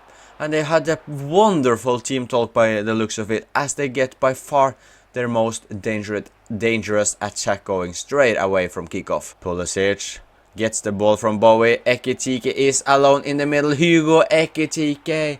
And he doesn't miss from there. He sends Crystal Palace into the lead. And we can score back to back straight away. Ekitike has found some confidence, however. Once again, we shouldn't have shot there. Gets past one. Esse is a bit in the way, but it's fine. We still got it. Esse, Ekitike, Noah Lang tries the shot, but it's wide. Guendouzi wins it. Noah Lang. I would have liked to seen Pulisic make the run there, but Lang keeps the ball in the team. Finds Ekitike. Still got it somehow. Finds Noah Lang. What will he do? Can he get past Porro? We kind of now wasted opportunity. And it's all about not conceding now. Do not let them score. Tyreek Mitchell, who has come on to be defensive secure, makes no mistakes. Dean Henderson, that's a risky one. Just pass it around and keep the ball in the team and now clear it. We have won all 3 points in what should have been 3 or 4-0 victory at Tottenham Hotspur Stadium. And we are still at 4th place, 2 points behind Man City, 2 points above Southampton. However, Spurs are now 8th after that loss to us. But Newcastle and Wolverhampton are still very close, so we don't really have a lot of breathing space yet. But Newcastle is up next, and hopefully we can get all 3 points. It is a home game, but the most important thing is to not lose it, please. Do not lose, guys. Can we win it? Can we win it? Can we win it? Yes, we can. Noah Lang with the goal, and also Ekitike with the second goal. Brilliant win. And Southampton away from home are up next. They are in good form so far, and it ends in a draw. Sheffield United at home, 3 points is a must here, and we get all 3 points as well. Everton at Goodison Park, it is a 1-0 loss. And Wolverhampton have looked fairly decent. They have dropped off in the last few games, and they are also our next opponents. They were looking for being around top 4 earlier this season. However, they are now 9th. But we are finding ourselves 3rd, and we have to win this if we want to keep up the pace for Champions League football, which of course is the goal. I don't care about the league title or anything as of now. The goal is to qualify for Champions League, but in order to do so, we must win at home against Wolverhampton. And it's an unnecessarily kit clash here at Selhurst Park, with Wolverhampton wearing their purple-ish kits. And we of course have blue and red. So yeah, I don't know why the game thinks Wolverhampton should wear their away kit here. But however, we don't care. All we need and all we are going to get are the 3 points, hopefully. Mateus Cunha still at Wolverhampton. Adli, Lacroix with a crucial save. Or a crucial block, sorry. But I would just go to look at the Wolverhampton team, because I think it's a pretty cool team looking at some of the names they have. They have Julian Timber as the right back, former Crystal Palace player Rak Sakai as the right mid. They have Mario Götze. They still got Cunha and they also got Adli up front, so a lot of very interesting players. They even have Calafiore on the bench and also Neil Maupay. So a very fun looking Wolverhampton team we are up against. SA Ekitike makes the run. Can he get the ball? Yes, he can. Can Noah Lang make the run? Yeah, we still got it. Noah Lang with his weaker foot. It's a decent attempt considering Raksake was on him the whole time. And that's a brilliant ball by Talby to Adli, and Wolverhampton have taken the lead at Selhurst Park with a great strike from Adli. We need to bounce back straight away. Can we do so? Can we do so? Noah Lang to Ekitike. Pulisic, where are you? We don't need him. We don't need him. Ekitike, but he hits the post. And Adli once again trying the shot, but Henderson saves it this time. Gunduzi wins it. It's a great defensive action by him, and now a counter-attack. Noah Lang, you are fastest. You are faster than everyone here. Noah Lang, he passes it to Ekitike, and we take no chances there. We finish off a perfect counter-attack, and Ekitike scores it in the open net.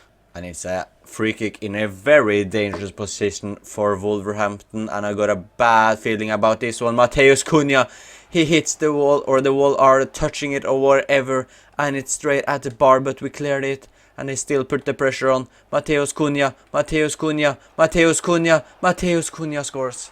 And he scores. Of course he scores.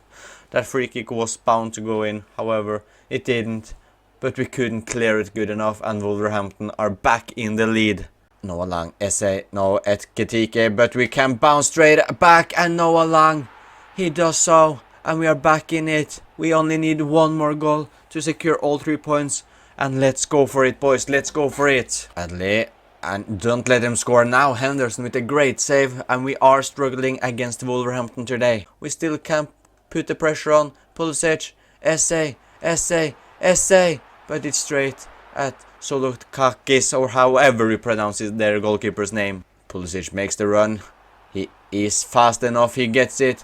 Christian Pulisic, surely this time. Yes, it's in the 87th minute. Christian Pulisic hopefully secures all 3 points to the home team. Adli, they have one last chance. Lacroix blocks it. He absolutely destroys Cunha there, and they've got another free kick in a dangerous position, and that's so unnecessary by Lacroix. There is no need for him to absolutely tackle, especially slide tackle, and it's a dangerous position. They go for the Mario Götze. He just gives it to Dest, and we just need to clear it away. And we have won all 3 points. I can't believe those last moments. Lacroix with a horrendous tackle, and Götze just giving us the ball. But the most important thing, we got all 3 points. And now just 2 more games left of this episode. We will simulate them both. It is West Ham away from home and Liverpool at home. And as we can see, we are third. So hopefully we can end the calendar year in the top 4. As that is of course the aim. However, it is easier said than done. West Ham away from home, and we secure all 3 points. And I don't really expect much from this game. It is Liverpool, one of the best teams in the world, and we lose 1-0. So we are now in January 1st, which means it is the end of the episode. However, let's just take a look at the table and the squad before we end it. And Wharton has stayed on the same rating. We have seen some decent growth. I think from Pulisic has gone up. Ekitike as well. Lang, I think, has gone up 2 ratings. Yeah, the team is looking good. We maybe need to look... I mean, left back and right back are our weakest points on paper. But Henderson as well is also 83. But we don't have... When we take a look at the money we have, we don't have enough money to sign anyone in January. So unless we make a major sell, which I am unsure about, I think I'm just gonna stick with the same team for next half of the season. But that's an issue for next episode. We'll just take a look at the stats of our players as well. Henderson are thankfully playing everything now after we released Goodwin. But Pulisic is our top scorer, 13 goals, 3 assists. Lang 8 goals, 4 assists. Ekitike 14 goal contributions, which is solid. SA, however, is having a horrible season. Just 2 goals and 1 assist. after he was arguably our best player last season. So yeah, nothing spectacular to take here. Wharton getting 3 assists, which is alright. Let's take a look at the standings. We are of course still third, which is very good. 38 points. We have conceded 25, which is not ideal, but we are scoring all right amount of goals. But we conceded the most goals inside the top 9, 10. Inside the top 10 we have conceded the most, and we have scored like the 5th most. So there are improvements to be made, and we of course find ourselves third in the league. We've had a very good start to the season, as the goal is of course to get top 4 and get Champions League football. So being third already is a very good sign of what is to come. The FA Cup will take on Reading in the 3rd round. We went out in the 3rd round in the League Cup, I do believe, if I remember correctly. Maybe not, it was the 4th round maybe, or even the 2nd round. 2nd round we went out in the first game we played in the League Cup to Sheffield Wednesday, which is a shame. We of course don't have any Champions League, Europa League or Conference League football, and we also don't have any money left to do some business in this January transfer window unless we sell anyone. And looking at the team, I want to keep it. I don't feel like we need to make any signings this season, as we are of course third.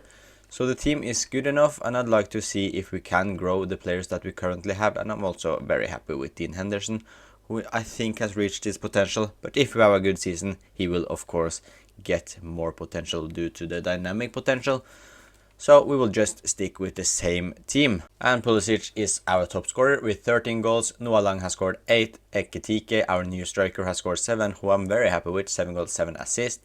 So Ekitike is also, he is our top assister. Noah Lang has got 4, Wharton 3, Pulisic 3, and apart from that, the rest have got 1. And we get straight into it with a game at home against Everton, and we win 3-1. And can we at least get a cup run in the FA Cup? We went out to Sheffield Wednesday, of course, in the League Cup, but we thankfully barely go through against Reading. Sheffield United away from home ends with a 1-0 win. Can we continue our winning streak with a game against Tottenham at home? We cannot. Burnley at Turf Moor. You never know what Burnley team will come up against, and we win 4-0. And next up, Southampton at Selhurst Park, and we win 2-1. And we got Chelsea in the FA Cup. I doubt we will go through against them. Yeah, we'll lose 4-2. So our FA Cup dream ends there. And next up is Newcastle away from home. And when we look at the table, it is a crucial game. And just look at that. We have Newcastle at home, Aston Villa away, and Arsenal at home in our next 3 league games. And we can see, as our target is of course top 4, Aston Villa are 2nd, Arsenal are 4th, and Newcastle are 5th. So 3 huge games in a row here in our fight to get Champions League. And first up, it is Newcastle away from home. And I will also play all these 3 games by myself, so I will not simulate them.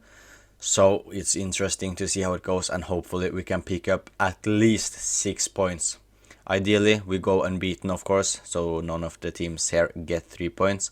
But yeah, it's an extremely crucial month in our road to Champions League. And Newcastle, Anthony Gordon, Dean Henderson with a big save there. That could have easily been 1-0 to Newcastle, but we go up the other, and Christian Pulisic tries the shot. And Joe Willock loses the ball in a dangerous position. Noah Lang can cut in on his left, can cut in on his right, does neither, and just loses the ball. Alexander Isak, and he scores definitely. Yeah, I knew it as soon as it was past Gray. I knew Alexander Isak would slot that home, and Newcastle have taken the lead. And can we get one last chance before first time ends? Bowie, Esse, and he loses the ball to Willock. Esse has just been so far from it this season. Anthony Gordon, Alexander Isak again, he looks for his brace, but Henderson makes the save. Gunduzi is joining the attack. Matteo Gunduzi finds Christian Pulisic now. Hugo Ekitike tries the shot with his weaker foot, and our number 9 scores another goal, and it's 1-1 at St. James's Park. Anthony Gordon, Gray with a huge interception, and now just use your pace, Hugo. Use your pace. He does. Christian Pulisic is with him in the middle. Christian Pulisic! And we have turned the game around in just a couple of minutes. Ekitike first scores and then gets the assist. And it's great play by Crystal Palace. Christian Pulisic with the shot, but Petrovic saves it. Pulisic sees Ekitike, who's been brilliant today. Esse, on the other hand, have struggled and is continuing to struggle so far, unless he can do it now. It's getting closer for Esse, but Petrovic stops him. And Sandro Tonali for Newcastle. What can he do? He can do nothing against Adam Wharton. But here he comes again. Here comes Anthony Gordon, and Dean Henderson saves it this time. And Newcastle are putting on the pressure in the last couple of minutes. And we need to get it away. Don't let him shoot. Dean Henderson with the save once again. Just clear it. And this will be a huge win if we can keep it so. But Newcastle are looking for one last attack. Please don't. Please don't. Lacroix tackles, Ducoré clears it, and we have secured all 3 points, despite it being a very dramatic towards the end here away to Newcastle. Up next is Aston Villa at Villa Park, another very difficult away game. We won the first one against Newcastle. We are looking to win back-to-back games we are playing here, and we of course have Arsenal next game as well. So if we can win this, I have no pressure with the Arsenal game really, because the goal was 6 points. However, beating Aston Villa, especially at Villa Park, is always going to be very difficult. Eberechi Esse, we get an attack straight away. Esse, this time Esse, but Martinez saves it. Esse is getting closer and closer, and hopefully once he scores that first goal, they will just continue to go in. However, it's not looking good as of now, but Hugo Ekitike, he scores after just 7 minutes, and we kept the pressure on, we didn't stop, and it's 1-0 to Crystal Palace. And Villa just go straight up the other end, and Henderson with a good save, and I thought that would be 1-1. However, it's us on the attack again, and this game is just attack from both teams. We can see what we can do. Noah Lang takes it in, sees Ducoré. Can he find Pulisic on the wing? Yes, he can. Christian Pulisic, Esse with the Trivela, but the shot's just poor. It just sums up Eberech's Esse's season. Esse this time, I'm sure he can score once. He tries the long shot, but yeah, I need to stop shooting with Esse. It's just not going in at the moment. Morgan Rogers sees Ollie Watkins. Back to Rogers. He shoots. Henderson saves. At the corner. Oof, I thought that went in actually. Bowie wins it. Steals the ball from Watkins. Finds Christian Pulisic. Christian Pulisic to Ekitike. And it's 2-0 to Crystal Palace. Ekitike has scored a brace against Aston Villa. Ekitike wins the ball, and that is really bad from Aston Villa. They are struggling really bad today. Ekitike gets past one. He looks for his hat-trick. Emi Martinez denies him. Watkins with the shot. Henderson with a save again. And Henderson just passes it calmly away. And Pulisic gets past one. Ekitike is in the middle. He shoots. He scores. Ekitike is a hat-trick hero. Watkins. Rogers finds Ollie Watkins. Dean Henderson is once again stopping the English striker. What is Aston Villa doing today? They are just horrible, absolutely horrible. And Kamada, one super sub, finds Serginho Dest, who are fighting himself in the attack. And Serginho Dest makes it Crystal Palace 4, Aston Villa 0. Rogers, can he pull one back for Villa? Yes, he does. So at least Villa got something to celebrate today, and he is doing his celebration like nothing.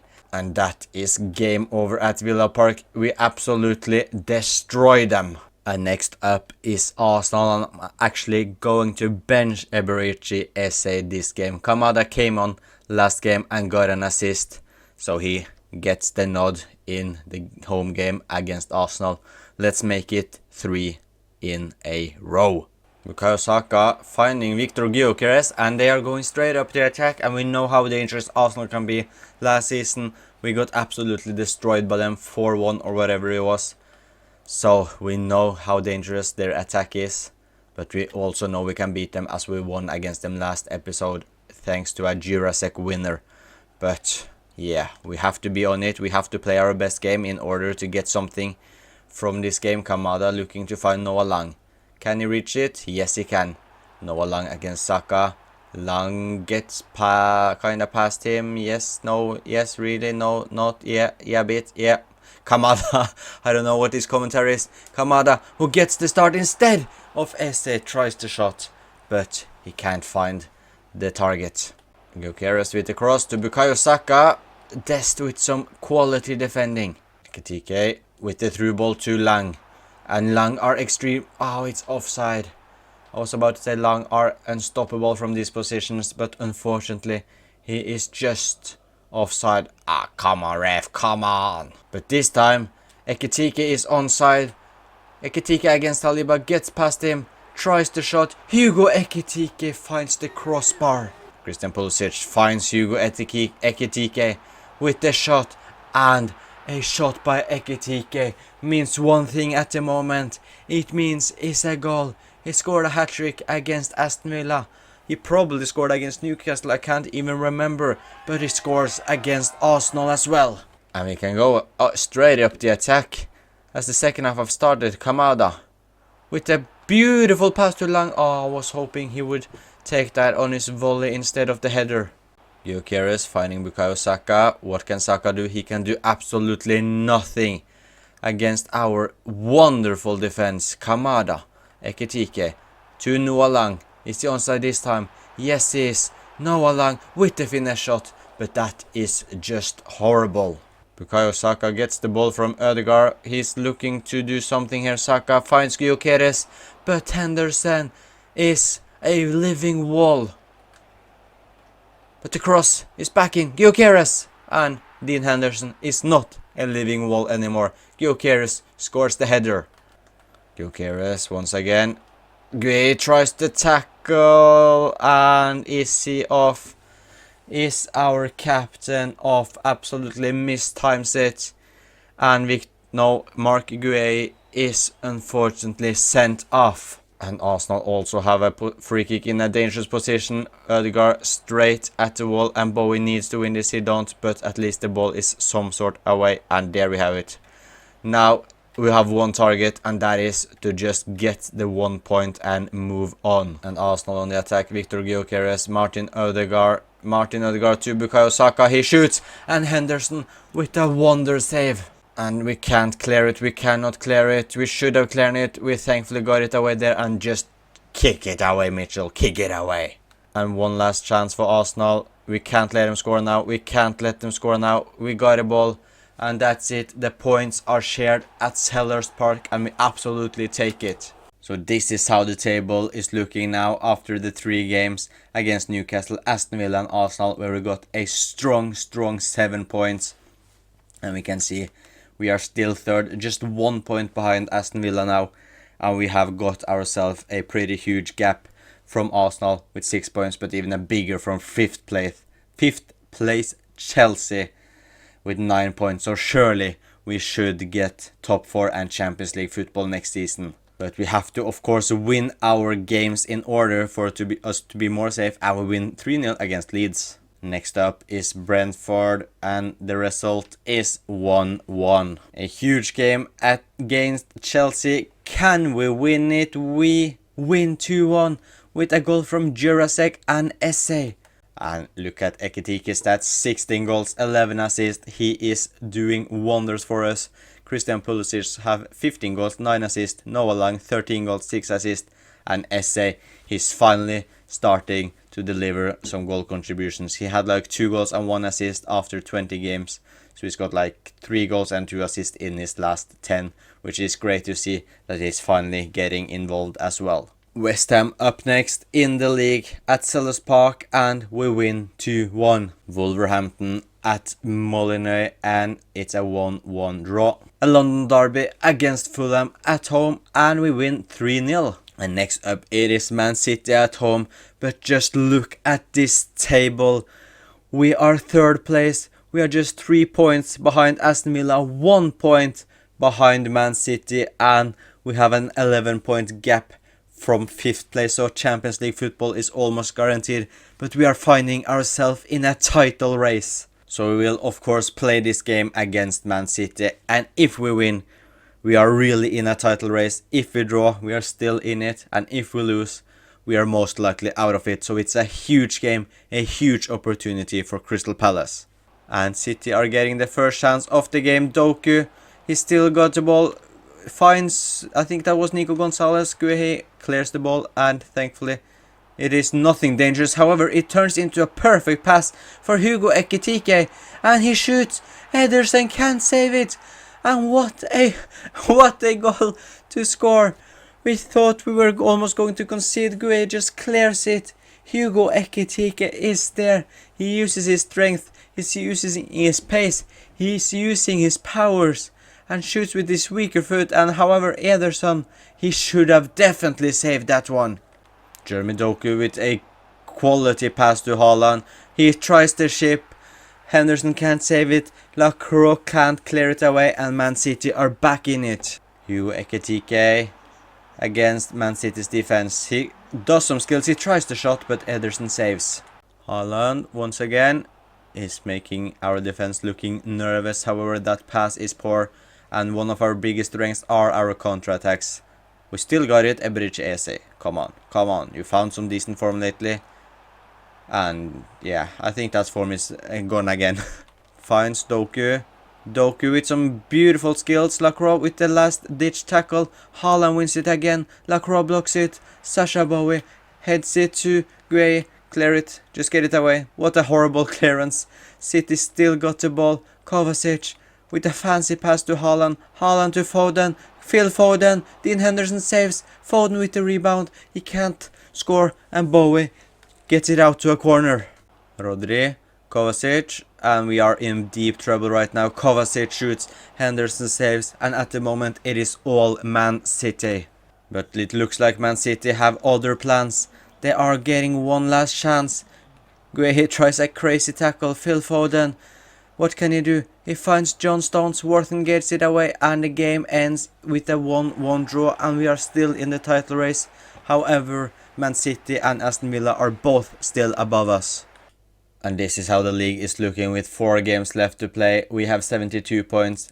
Man City have 73. Aston Villa have 74. However, they have one more game to play, so they could be on 77.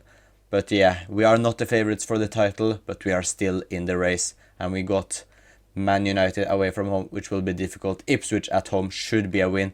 Bournemouth away from home could be a win, but you never know. And Liverpool away from home is certainly difficult. So we've got 2 very difficult games, 1 half difficult and 1 easy game on paper. So I don't think we can bring the title home. However, it will be interesting to see. But can we turn the first almost impossible game to a win? No, it's a 2-2 draw at Old Trafford. And can we bounce back against Ipswich? We do 2-1 win. And Bournemouth away from home. You never know how this game can go. And we win 1-0. And with 1 game left to go, it is away at Anfield. However, we are 3rd. Man City are above us with 80 points. Aston Villa are also above us with the same points. And Liverpool are behind us. However, they are not in the title race. We can win the title. And the only chances we have is if we win against Liverpool at Anfield. And I will just simulate the game because I don't believe Aston Villa and Man City will lose. As we take a look, Man City got Southampton away from home. Aston Villa got Fulham. So I don't see us winning the title. Hence why I am simulating the game at Anfield. And can we end the season strong with a win in arguably the most difficult ground? We do. We actually have a chance to have won the title. Man City has won as well. So we are not the champions of England, unfortunately. We finished 3rd in the end. Man City won the league with 1 point above us and Aston Villa. And it's been a crazy title race. I didn't expect us to be this far in terms of points and in the title race. I was hoping top 4. We got it. But 1 point from the title is just crazy. Arsenal won the FA Cup. The League Cup was won by also Man City. The Champions League final is between Real Madrid and Liverpool, so I'll simulate to that and see who wins. And Liverpool won the Champions League, which is good for them. However, It's not good for us because we don't want English teams to do well in this save. But our team is looking very, very good. It's been a very good and fun team to use. Noah Lang on the left, Pulisic on the right, Ekitike in the middle is a fantastic front three. Essie is up to 88 rated, Wharton Gunduzi both 86, Sasha Bowie 83, Serginho Dest 83, Gueye Lacroix 85 and 84, and Dean Henderson has gone up a rating actually. He's now up to 84. And we can see Ekitike, he was our top goal scorer in his debut season, scoring 19 goals. Pulisic with another wonderful season, scoring 18. Noah Lang having a decent season, scoring 14. Esse, 7 goals, 6 assists. He started his season way too late as he was poor the first half of the season, at least. Gunduzi getting 5 goals as well, which is great. And Ekitike also got the most assists with 11, Pulisic 10, Noah Lang 7, Esse 6, Wharton 5, Dest 3, Gueye getting even 2 assists from centre back position. Henderson even popping in with 1 assist. So here we are, season number 4 at Crystal Palace. And as we can see, we have a lot of money in the budget. However, looking at the squad, I will not sign any starters in the team. I want to give Bowie at least half a season more. Same with Dest and Henderson. Those are the weaker points in the team. Lacroix as well on the rating terms. But the team is just really nice and fun to play with, so I want to keep it that way. However, I am looking to improve the squad depth with some more fun and maybe younger players instead of Kamada, for example, and maybe a new winger as well, as we only have Jurasek, who is pretty usable. Esse is, in my opinion, not good enough as of now, and I'm yet to use him as well, and he don't really have any good stats either. So I'm looking for a new backup winger and a new backup attacking midfielder. And there are also a lot of players that are running out of contract in a year, so we'll give them new contracts. Almost everyone apart from Kamada probably. Yeah, I think so. I will give everyone apart from Kamada a new contract, as he will go on the transfer list. Our first sale, it is Kamada, who has gone back to Lazio. I do believe that is where he was signed from. So I don't know, a kinda realistic move as he went from Lazio to Crystal Palace. I think he did well at Lazio, I'm unsure. But then back to Lazio. I feel like a lot of players do that, especially if they are from the country. But Kamada is of course not Italian though. But I feel like it's kind of a realistic move, although it doesn't matter at all. And sale number 2, it is Roman Esse, who has gone to West Brom for 6 million. And that means we have 175 million in the budget. However, we are not going to use anywhere close all of that, as we are just looking to improve the squad and rather save some money for a January transfer window. But I guess we will use like maybe 50-60 million of the budget. And the first signing here ahead of season number 4, it is English wonder kid Chris Rigg, who we have signed from Freiburg for 28.8 million. And signing number 2, it is another wonder kid, and this time it is Asane Diawane, however you pronounce the last name, I'm unsure. Diawane, I think it is. However, we signed him from Chelsea for around 50 million euros, I do believe the fee was. So this is the team going into season 4. It is the exact same starting 11.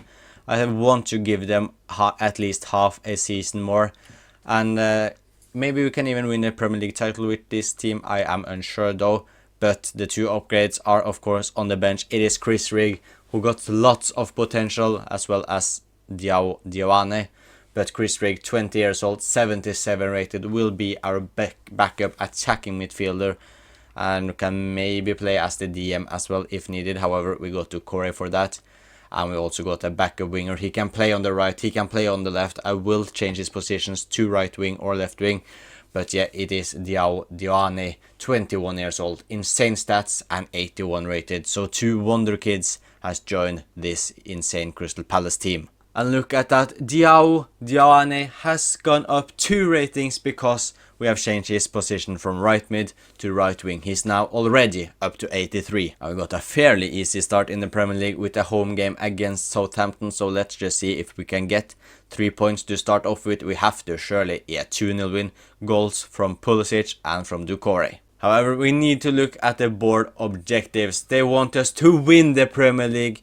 and win the FA Cup and reach the final of the Champions League. The boards in FC career modes are absolutely mental. Surely not expected for Crystal Palace in their first time back in or first time ever in Champions League to win the league, to win the FA Cup and even reach the Champions League final. The board has gone absolutely mental. But just look at this. We go Tottenham away, Arsenal at home, Man City away, all in just a few games. So it will be a very difficult start for Crystal Palace. So it is important for us to at least get 3 points against Everton at home, and we do not. We just draw 2-2. And just look at these fixtures. Arsenal at home, first Tottenham away, Arsenal at home, Atletico Madrid away, Man City away in the cup as well. These 5 games are probably the most difficult set of games I have ever seen in career mode. But can we start it off with a win at Tottenham Hotspur Stadium? We actually do 2-1. And it does not get easier. Arsenal at Selhurst Park ends with a 2-2 draw. I'll take that. And we will play the game away to Atletico Madrid in the Champions League. And we will use our strongest starting 11, of course. So it will be interesting to see how well we can do it in the Champions League as well. And it would be perfect to start the Champions League campaign with 3 points, as Adam Wharton tries the long shot just 5 minutes into our Champions League debut. Unfortunately, the shot is wide. However, Atletico Madrid are yet to turn properly on. Eberechi Eze walks past their defense, and Eberechi Eze scores. And Crystal Palace have taken the lead away at Atletico Madrid Stadium, and it's 1-0 after 8 minutes. Finds Ekitike. It can be 2-0 early on here, but Oblak saves it. I should have gone closer to the goal. It's an interesting corner tactic from us. It's very interesting, and it almost ends in a goal. And Atletico Madrid's first proper attack, and it looks like it's a very good ball by Alvarez. Marcos Llorente, sorry. He shoots. Dean Henderson saves. Llorente, Samuelino with the shot, but it's a poor shot and it's an easy save for Henderson to make. Gallagher finds Llorente, who gets past Dest. That's poor defending from us. Henderson thankfully is there to make the save again. Marcos Llorente down the right again. He's got way too much space here, Marcos Llorente, and he should have scored that. That should have been 1-1. But instead we can go down straight away to the other end and maybe get a chance. Pulisic, what can you do? Christian Pulisic shoot with his weaker foot straight at Oblak. Barrios still got it. Barrios finds Julian Alvarez, and you expect him to do better with that chance, but Dean Henderson saves it once again. And this time Bert scores. I have no idea who Bert is. He's got an interesting trim. It's probably a regen. It has to be a regen. Whoever Bert is, I don't know. Let's see. Theodore Bert, 87 rated. I wonder which region he really is. Right winger, I have no idea. However, he's equalized for Atletico Madrid. Diao, our new wonder kid, as well with Chris Rigg, who is on the pitch. Diao with a perfect pass, and Diao shows exactly why you spent over 50 million on a new backup right and left winger. When you got passes like that coming off the bench, you know the opponents are in danger. Just look at that pass. That is perfection. And we are back in the lead. And it's Rigg on the ball. Chris Rigg finds Pulisic. Another good ball by a substitute. Christian Pulisic. He can't score this time. But Rigg and Diao already showing why we why we signed them both. And Chris Rigg here. Chris Rigg. Diao makes the run inside the box. Diao. Oh. It's so close. That could have easily been 3 if the pass found Ekitike. Chris Rigg to Doucouré. Back to Rigg. Diao down the left. Rigg and Diao has been really good since both came on the pitch. Mr. Doucouré finds Rigg. Rigg gets past the defense. He tries the shot. Oblak saves. It was almost a dream substitute from Mr. Rigg and Diao. However, it seems like it doesn't matter. We have won potentially our most difficult Champions League phase game. 2-1 against Atletico Madrid. Can we get back-to-back insane away wins? We can. We beat Man City 3-2. And next up is Man City in the League Cup, and it's 1-1, and we have to see, will We have won on penalties. We beat Man City on penalties. Look at these 3 games. Winning 2-1 away at Atletico. Winning 3-2 in the league against Man City. And knocking Man City out on penalties at Etihad as well. And we are through to the next round of the Carabao Cup. Brighton are back in the Premier League after spending a year in the Championship. And we welcome them back by winning 2-0. AEK Athens in the Champions League ends in a 1-1 draw. Next up, it is Bournemouth away from home and we win 2-0. Leicester is coming to Selhurst Park next and we win 3-0. Croatian side Hajduk split in the Champions League, we win 3-1. Fulham away from home and we win 2-0. Coventry City in the EFL Cup, we win 3-1 and we are through. And just look at this form, we haven't lost actually any games this season. We have only got 3 draws, with one of them being against Everton, the other one being against Arsenal, and the third one against AEK Athens. So we have had almost a perfect, or I'm willing to say we had a perfect start to the league. We are leading the Premier League, scored 20 goals, conceded 7, won 7, drawn 2. We have the same amount of points as Arsenal, and the FA Cup have of course not started for us yet. We are of course in the quarterfinal of the EFL Cup. We are up against QPR. In the Champions League, we are 6th in the league phase, which is very good as long as we qualify to the next round. I'm happy if that is to the playoffs or just in the top 8. I don't really mind. All I care about is just get through, as it's our first season in the Champions League. But yeah, look at this. First place in the Premier League. Next up, it is a home game against Man United. Let's beat them and get all 3 points again. And this is our starting 11 that will take on Man United at home. It is the strongest 11 in terms of rating, apart from Diao, who is starting as the left winger. And the reason I'm starting it is simply because he was fantastic since he come on against Atletico Madrid when we played the last game. So I want to give him the start against Man United. And SA can create our first attack of the game. Finds Diao, who gets a probably rare start. Diao gets into the box. Diao, he cannot do anything, and Perry has no issues getting that ball. Javi Guerrero to Ricky Puig, who has gone to Man United this save. He crosses it to Xerxes, who heads it wide. Ebereche, Ekitike, what can he do? Pulisic makes the run. Ekitike can't find him. However, he finds Gunduzi. Ekitike goes on the run, and this time he finds Christian Pulisic. He shoots, and he makes it 1. Crystal Palace form seem to continue thanks to a Pulisic goal. And he does his celebration. And Man United going up in the attack. Kudus shoots. Dean Henderson saves it, of course. And I got to say, Henderson keeps on impressing me. Joshua Xerxes inside the box. Dean Henderson, of course, saves it. Can we get a chance from Man United's corner? It is Ekitike who runs with it. Ekitike, what can you do? Find Christian Pulisic. Can anyone show support? No, and De Ligt with a crucial tackle. Diao with a good skill. Diao to SA. Ebreche SA. What is he going to do? He turns, he finds Ekitike, he shoots, it's wide. And Kudus using his pace to get past Bowie. Kudus doing some skills. Mohamed Kudus gets past Bowie once again. Bowie just can't get to him. To Mainu, to Joshua Xerxes. Lacroix with the tackle, and we get it away. Frankie de Jong finds Xerxes. But he's got 0 help from his teammates as of now. Joshua Xerxes, can he go all the way alone? Serginho Dest with the tackle this time, and Man United just can't get any more shots on target. And Diao with a perfect pass to Ekitike. He shoots, it's blocked, and that could have easily been 2. SA to Gunduzi.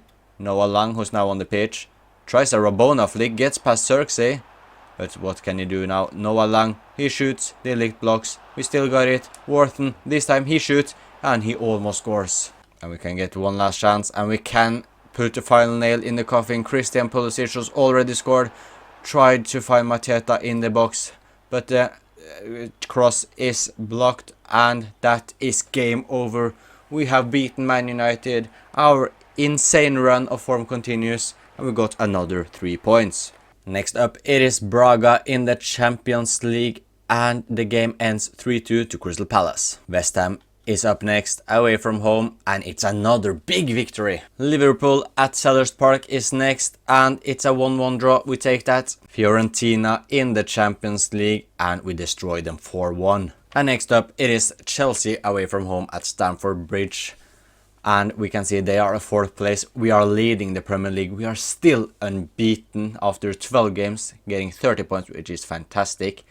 The League Cup quarterfinals is still yet to be played, of course. The Champions League, we are 2nd in the league phase, so we are looking like almost being guaranteed through to the round of 16 already, despite 3 more games to go. And there hasn't been that much growth in the team, however. SA is up to 90 rated now. I don't think it was that when the season started. Pulisic was, I do believe.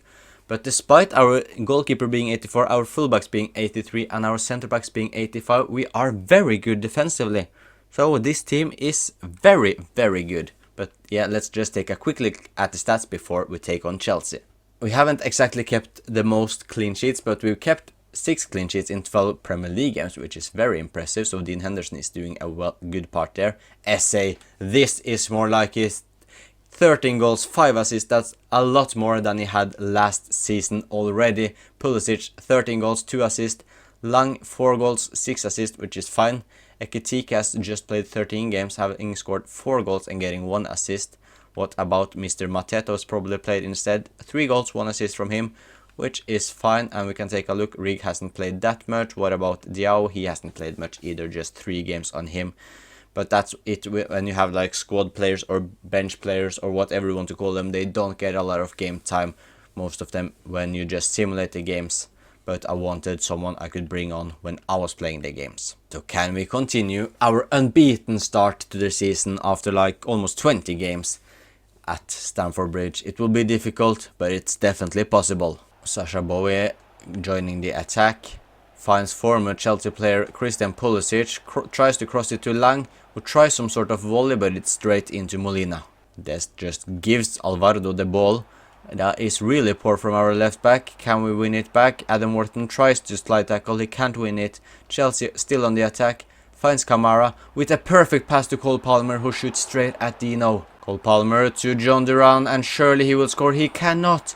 That is a very poor shot by Duran. And Chelsea have been very wasteful in front of the goal as of now, so maybe we can punish them with a through ball, but the through ball can't find Pulisic. Pulisic tries to find Ekitike with a through ball. He does. Ekitike tries the shot, but it's poor.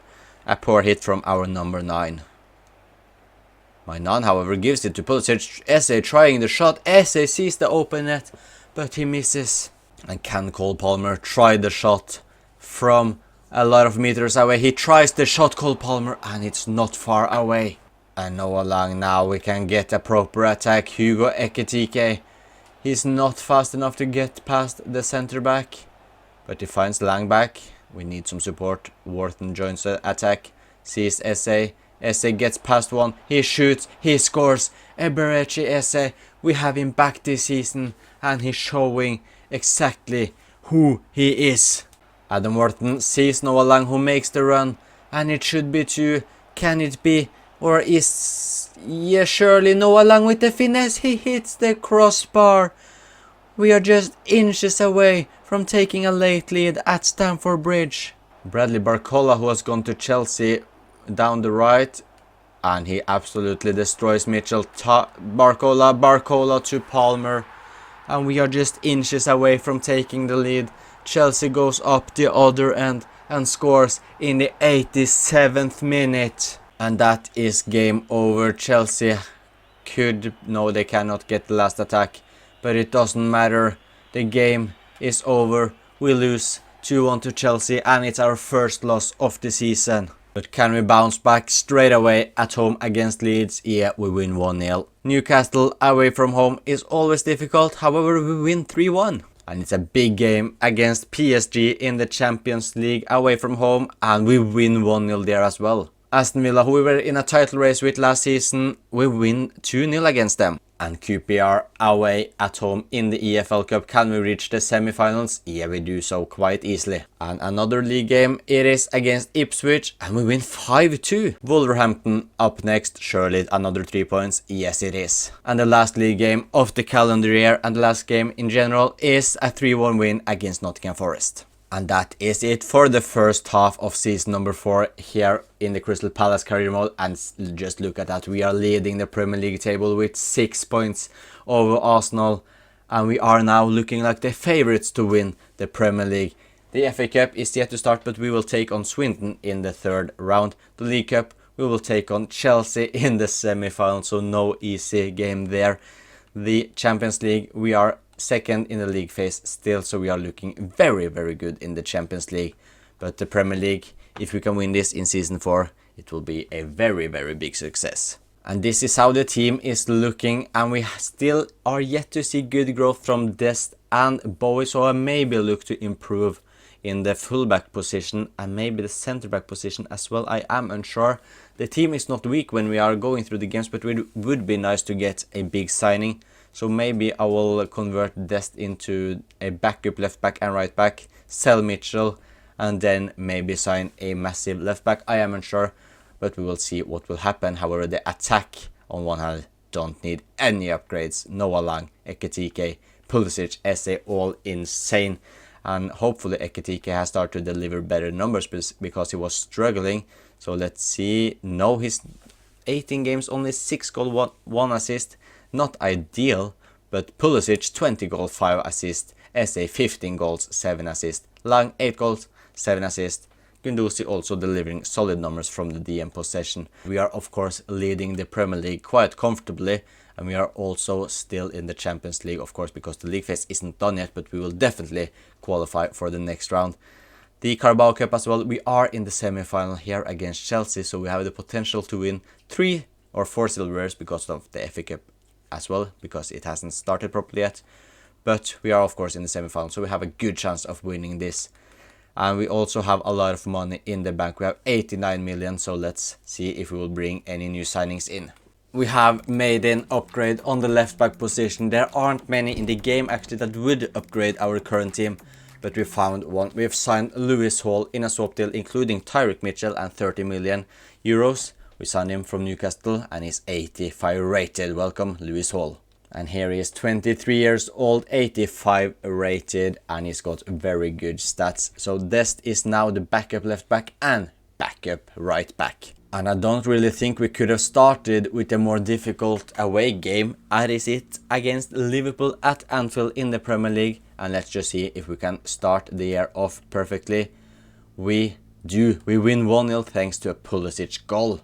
And the next game is against Chelsea, the first leg of the League Cup semi-final, and we lose 3-1. And straight into another cup game, this time against Swindon, and we win 4-1. West Ham up next in the Premier League, we win easily 3-1. And another very winnable game in the Premier League against Leeds, and we lose 1-0, that's a shocker. Champions League game against Bayer Leverkusen ends in a 1-1 draw. And it feels like we are playing against Chelsea all the time. We are still yet to win against them, and we don't do now either. RB Leipzig in the last league phase Champions League game is also a draw. Leicester in the Premier League, and we win, surely? Yeah, 4-1. And can we create a magical comeback against Chelsea in the league phase? We lose 4-1 this tie and 7-2 on aggregate. Tranmere Rovers in the FA Cup. Yeah, we are through, of course. Bournemouth in the Premier League. Can we win? Can we win?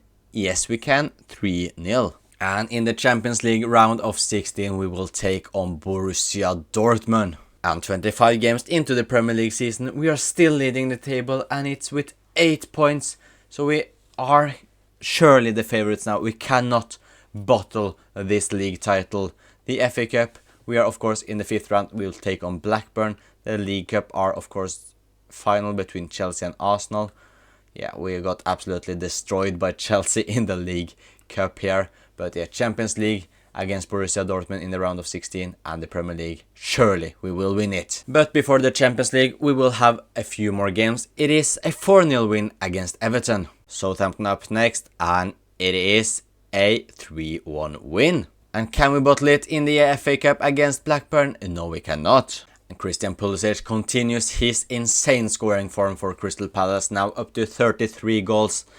Esse has scored 18, Lang has scored 18, Ekitike has scored 9, so he's still sharing the game time with Mateta, which is fair enough. I mean, we continue to winning, so I am happy. Esse has also got 13 assists, Pulisic 8, Lang 8, and Guendouzi 8 goals, 5 assists, and Adam Wharton also getting 5 assists. And can we win or have a good result in the first leg in the Champions League round of 16? It is a away game at Borussia Dortmund Stadium, and we will win 2-1. So we have a good point going into the game at Selhurst Park, and Dortmund scored after 1 minute. But before the Champions League games at Selhurst Park, we got an away game at Arsenal and we win 3-2. So it is the second leg of the Champions League round of 16, and it is against Borussia Dortmund. And you know what, I might be crazy, but I am going to quick sim it, because I'm so sure we will win. We do 1-0, Guehi with the goal. And the difficult games just keep on coming. This time it is Tottenham, and we lose 2-0. And oh boy, next Champions League game, the quarterfinals are against Barcelona. We arguably, not really, every game would have been difficult apart from maybe Villarreal. But Man City, Madrid, PSG, Barcelona, all would feel like impossible tasks. But we are leading the Premier League, so we got to believe in ourselves. But talking about the Premier League, we are absolutely dominating the league. We have 70 points. Second place Chelsea have 58 points, despite having 1 game lesser played. So they can be 9 points behind us at the worst for us, but that's still a big margin. So we have to win the Premier League title. If not, then I will be extremely disappointed. Rotherham in the FA Cup game, and we win 3-2. Old Trafford up next. It is of course against Man United, and the game ends 2-2. Fulham at home should be a win, and it is 3-1. And we will simulate the first leg against Barcelona and play the second one no matter what. It is of course going to be very difficult. Can we get a good result to take with us to the away game? It is 3-3. It's a crazy game. Almost Sesko giving Barcelona the lead 2-0. Lang and Wharton making it 2-2. We actually took the lead with Ekitike late on, but almost scored a even later goal to make it 3-3. So it's all to play for in Barcelona. But in the middle of the Barcelona games, we have a derby against Brighton, and we win it 1-0. And this is the starting 11 to play in Barcelona. Esse is suspended, so I have to start Rig, and also Guehi had literally 0 fitness, so Riyad gets the start there. Look at this, I can't start a player who's on 14 fitness, so I may as well just completely take him out of the squad, which is a shame because he is of course our captain. But yeah, Riyad and Rig in. It's 2 massive losses, with all due respect to Esse and Guehi, who gets a rare start here, passes it to Lang. Maybe we can shock Barcelona straight away. Noah Lang tries the shot, but Araujo blocks it. Raum down the left back for Barcelona, who is actually the captain as well, finds Luis Diaz. Lacroix, who has to be the leader of the 2 centre backs today, shows exactly that he's ready for the task. Sesko finds Olmo, who scored a late equalizer at Selhurst Park, and he has given Barcelona the lead after 24 minutes. It is Dani Olmo show once again. Benjamin Sesko, and he's looking to make it 2 for Barcelona. 2 quick goals for them, and it is the attack straight after their first goal is another goal, and this time it is Benjamin Sesko who scores, and now we are almost have an impossible task on our hands. Kunde tries the shot, and we are so looking so bad at the back. It's probably because we are missing Guehi, our captain, but that could have easily been 3-0 to Barcelona. Finds Noah Lang with a great ball. Noah Lang to Hugo Ekitike.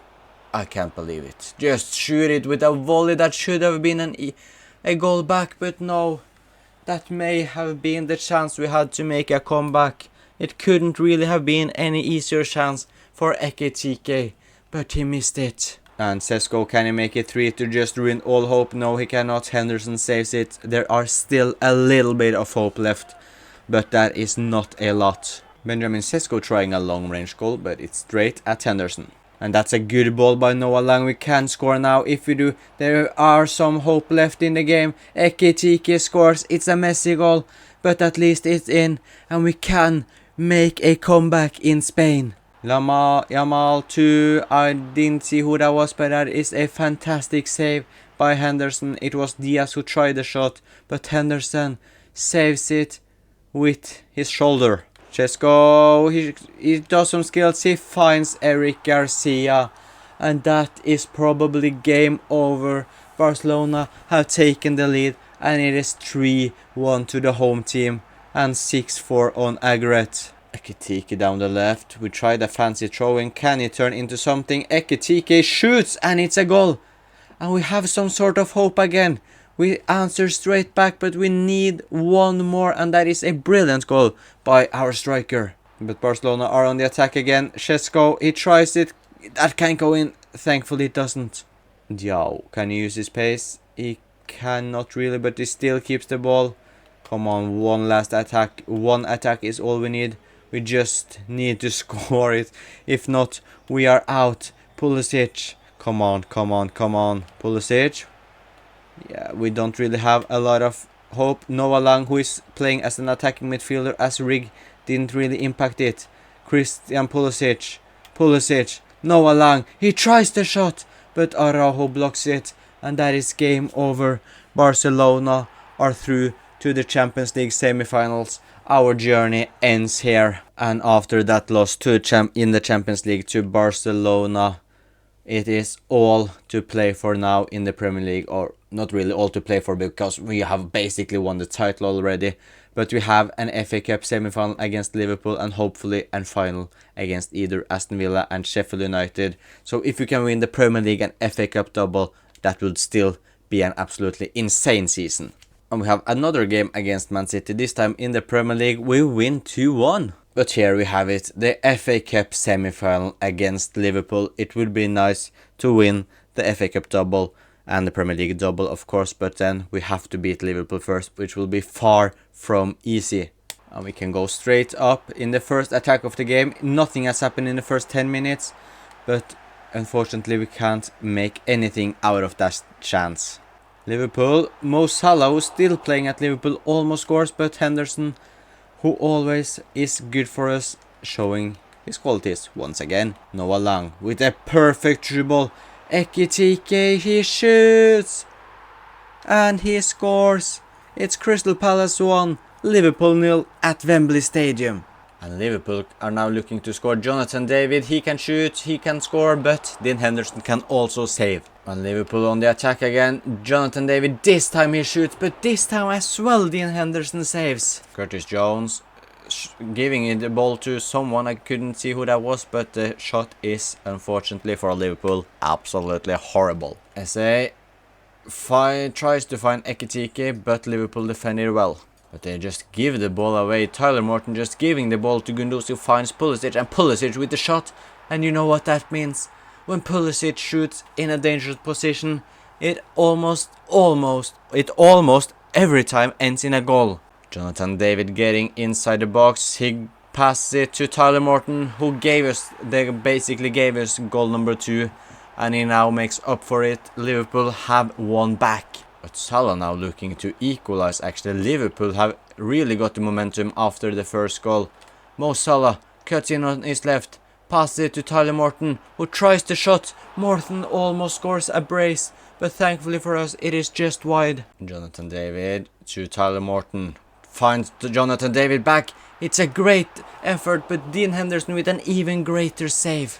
Noah Lang to Ekitike, tries the header for some reason, and Mamardashvili saves it. That would have been almost a Van Persie recreation. And Liverpool, do they have time for one more attack, or will the referee blow the whistle?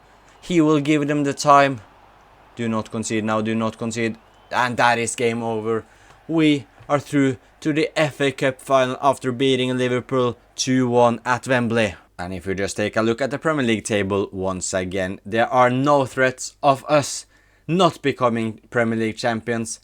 I can, with my hand on my heart, say Crystal Palace have won the Premier League. But we still got Premier League games to play, and we take on Newcastle and we win 2-0. Next up, another home game, this time against Nottingham Forest, another 2-0 victory. And we can also see we have Aston Villa in the FA Cup, but before that we got a game against Aston Villa as well, so we'll take them on away from home just days before the FA Cup final. So can we get the first edge by beating them in the league? No, we cannot, we lose 2-1. But here we have it, the FA Cup final. We have the chance to win our second FA Cup in 4 seasons here at Crystal Palace. And thankfully this time we have won the Premier League as well. Just look at that. It's been a very easy season for us in the league. But now the FA Cup is in focus. Can we win it for the second time? And Aston Villa just gives us the ball straight away. Maybe we can even get a dream start. We cannot. Scalvini heads it away. Esse, Ekitike, we shoot, Martinez saves it. Pulisic in the FA Cup final, Martinez saves it, and that is a very good save by the Argentinian goalkeeper. Bowie wins it quite high up the pitch. Sasha Bowie, Ekitike is in the middle, tries to cross. Ekitike tries a fancy finish, but that's just not it. Esse this time, can he try the long shot? Eberici Esse tries the long shot, and it's almost a wonder goal. Oh, Noah Lang with the beautiful skill. Noah Lang tries to cross to Ekitike. This time Ekitike scores. He keeps it simple and just heads it in. And we are leading the FA Cup final. And Watkins, Aston Villa trying to respond straight away, but Henderson with another save. Wortham to Noah Lang. It's a great through ball. Noah Lang makes it 2 straight before halftime. And Crystal Palace are on the verge of winning the double. And Wortham is actually sent off for a challenge in the FA Cup final, and that is not ideal. That is just so unnecessary, and we are actually going to bring off Ekitike for Doucouré. It's now all about defending. Adam Wortham is sent off very early on in the second half. We are now playing without a striker for the last half an hour in the FA Cup final, and it's all about keeping safe choices. Do not just give them the ball without at least trying to get a shot on target or something. Just do not lose the ball in the middle. That's the task now. Thankfully we are leading by 2 goals and not just 1, so it's all about playing it safe. But we are trying to score if we have the chance, but that is exactly what I was talking about, because then they can just counter us. And Daniel Malen finds Rodgers. You all know how good he is. He sees Jeremy. He cuts inside. Dean Henderson thankfully saves it again. We have a corner pretty late on. The cross is in to Mark Gueye, but he can't do anything there. And now just keep the ball.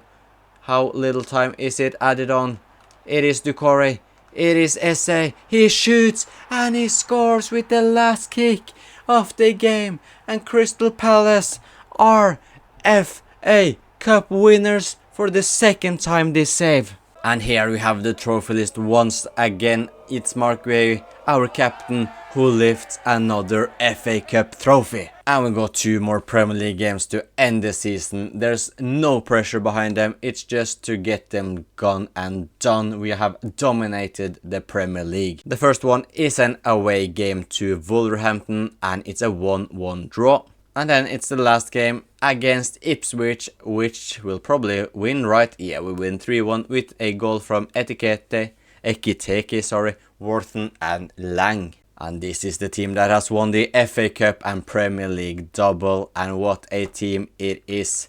We have solid players all over the team, especially in the attack with 90 rated Lang, 89 Ekitike, Pulisic 91, Esse 90, Wortham, Guendouzi 80, Hall 85, hopefully he can grow next season, Gueye 86, Lacroix 85, Bowie 84 and Henderson 85. So the defense isn't the strongest in terms of rating, however, they have been extremely good this season. So it will be interesting to see if we will improve on them and who it will be. But we kept 18 clean sheets, which isn't exactly insane. However, 14 of them being in the Prem, I think that is the golden glove for Dean Henderson. Pulisic, 37 goals, 15 assists. Noah Lang, 24 goals, 13 assists. Esse, 22 goals, 14 assists. Ekitike scored some goals towards the end, scoring 16 times and getting 3 assists. Guendouzi getting 15 goal contributions as well, and Bowie scoring 6 goals from his right back position. And we dominated the Premier League, winning it by 17 points, which is insane. We also won the FA Cup, of course, destroying Aston Villa in the final. The League Cup was won by Chelsea, and the Champions League is an El Clasico final between Real Madrid and Barcelona. And here we have the trophy parade for winning the Premier League and the FA Cup. A beautiful double, and what a way to end season number 4 at Crystal Palace. Here we are in season number 5 in the Crystal Palace career mode, and we of course won the Premier League last season as well as the FA Cup.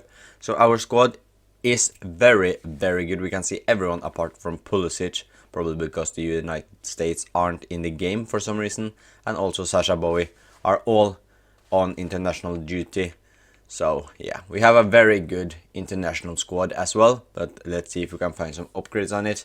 I'm thinking about bringing at least in a defender, but apart from that, I don't really think I can improve on anyone. I'm also very happy with the depth. We got Doucouré as the defensive midfielder depth, Rig as the attacking midfielder, Dest as the left back and right back, so I'm looking to bring in a new centre back. We of course got Diao for the right wing and left wing, same with Jurasek, and then Mateta up front if we need someone to play instead of Ekitike. But we got the money at least to buy almost whoever we want. 206 million. Yeah, that is a crazy amount of money. And of course we won everything so far in this save apart from the Champions League. So that is the main goal this season. And yeah, maybe I should bring in 2 players because we of course need everything we can in order to win the Champions League. And our first sale of 2 is done. It is Chris Richards, who has gone to Borussia Mönchengladbach for 19 million euros. And the second and last sale, it is another centre back. It is Shadi Riyad, who has gone to Benfica for 13.5 million. And we found our new centre back. It is Ben White, who is of course in the game a right back, but he can also play centre back, so I will develop him into that. And as you can see, we also got to negotiate a lot of contracts here, because Jurasek, who is of course a crucial part of our depth, but Lang, Esse, Wharton, Gueye, Lacroix, Bowie, all on a deal that is running out this season, so we need to negotiate a new contract with them in order for them to stay if we are eventually needing to do another season in order to win the Champions League. So I'll just do that off camera. And here we have it. We've now negotiated new contracts with everyone that was running down. And this is how the team is currently looking, and we can see we just have 2 good enough backup defenders, as we of course sold 2 and only brought in Ben White. So I'm actually going to find a new right back to add to the team as well. And our new backup right back, it is a former Crystal Palace player, and he was absolutely amazing the last time he was there. It is of course Aaron Wan-Bissaka, who has returned home to Crystal Palace. And now the depth on the squad is looking much better. We have quality players all around in case we get either injuries or a need to bring on some impact subs, and the starting 11 is looking really good. We got of course Dean Henderson, Sasha Bowie, Lacroix, Guehi, Hall, Wharton, Guendouzi, Esse, Pulisic, Noah Lang and Hugo Ekitike up front, with Serginho Dest as a backup. He can play on the left back and right back. White can play in the centre back and right back. Wan-Bissaka is of course right back, Doucouré our DM, Rig our attacking midfielder, Diao left and right midfielder, Jurasek same or left or right winger, and Mateta up front. We also got Franca, who can play on the wings and in the attacking midfield. So the depth is looking very good. The starting 11 is looking fantastic. So let's see if we can finally win the Champions League, but we are going to start with another Community Shield game. And it is of course our second time in the Community Shield. Last time we lost it, it was in season 2, it was against Liverpool. I do believe we lost 4-3 or something like that. So let's see if we can win the Community Shield as well. If you count that as a proper trophy, it is the only trophy as well as the Champions League we are yet to win, because we of course won the League Cup, the FA Cup twice, and also the league last season. So let's see if we can beat Tottenham in the London Derby in the FA Community Shield. And can we go straight into attack at Wembley? We have of course been here a lot of times. It's probably the 8th, 9th time we are at the Wembley in this save, as we of course reached a couple of finals, semi-finals and Community Shield as well. And we are just getting a perfect start to the game, and Christian Pulisic scores after 7 minutes at Wembley, and we are once again taking the lead. and it's once again our star player Christian Pulisic. We are just getting through Tottenham's midfield like it's nothing. They are so open. It's so easy to play against them, and if I remember correctly, it's been like that earlier in the save as well. Can we make it 2 already? Yes, we can. 2 chances, 2 goals, and Crystal Palace are absolutely destroying Tottenham in the Community Shield. But they can maybe bounce back with a shot from Son, but Henderson has of course no issues saving that. And Tottenham keeping the pressure on, but another relatively poor shot, and now we can counter. Dean Henderson to Noah Lang. Noah Lang, can he find Ekitike? Yeah, kinda, we still got it. Noah Lang, what can he do? Finds Eberiche Eze. Tries to find Pulisic, but the pass is just way too poor from our number 10. Hall with a beautiful pass to Ekitike, and we can make it 3 already. Hugo Ekitike straight at Keeley. And Tottenham are now showing what they can do. Samu, but Henderson stops it once again. And that's a beautiful touch by Lang, and now we can just keep the pace on. Ekitike is with him in the middle. Is the pass good enough? It's so close to perfection. And that's a good pass by Johnson and Samu. Can Tottenham score straight after second half kickoff? No, they cannot. It's once again Dean Henderson who stops them. Brennan Johnson. Lewis Hall tries to stop him. Samu getting the ball again. Dean Henderson saving the ball again, but he just gives it away to Grimaldo. Alejandro Grimaldo. How we let them back? No, Henderson makes up for his mistakes. Brennan Johnson gets past Lewis Hall. Can him create some hope for Tottenham? He cannot, and that looks like it will now be too late for Tottenham to do anything against us. And that should be it, and we are the Community Shield winners with a 2-0 win, and we couldn't start the season any better. And it is of course not the only trophy we want to win this season, however it is a perfect start. Crystal Palace are the Community Shield winners. And can we continue our perfect start and get 3 points in the Premier League? We cannot. We share the points with Aston Villa. Next up, Sheffield United at Selhurst Park. It is a 5-2 win. And now Man United at Old Trafford. What is happening? We are winning 3-0 easily. And we also have the Champions League games out. We will take on Real Betis, Real Madrid at home, Juventus away, PSV and Hajduk Split, Brøndby, and also Napoli and Olympiacos. A couple of difficult games, but all in all, we should definitely go through easily. But before our first Champions League game, it is a game at home against Newcastle, and we win 5-3. And we are aiming to get the perfect start in the Champions League phase. However, we have some players who are looking tired, so I will give Ben White the start. And yeah, Ekitike can start. I'm not looking to not start one of our highest rated players, but White and Nakro have of course the same rating, so I'm giving White the start now, as we spent 40 million on him, so he deserves to start some games. But yeah, we are looking to get the perfect start in Spain against Real Betis. Lang finds Adam Wharton, who sees Eze. Guendouzi is making the run.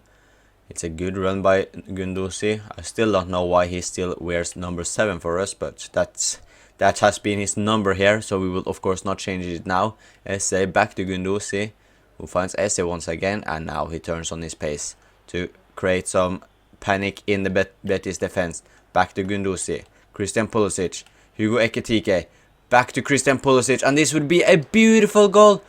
Yes, it's a goal at least by Christian Pulisic. It's not the beautiful goal as I was hoping for, because it was a rebound. However, the play before that was absolutely fantastic, and Christian Pulisic once again scoring goals for Crystal Palace, and he has been absolutely insane in this save, and yeah, had no trouble putting the rebound in.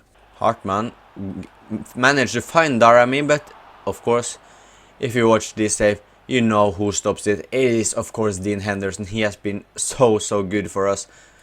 Yeah, I'm so happy we have decided to keep him all the time.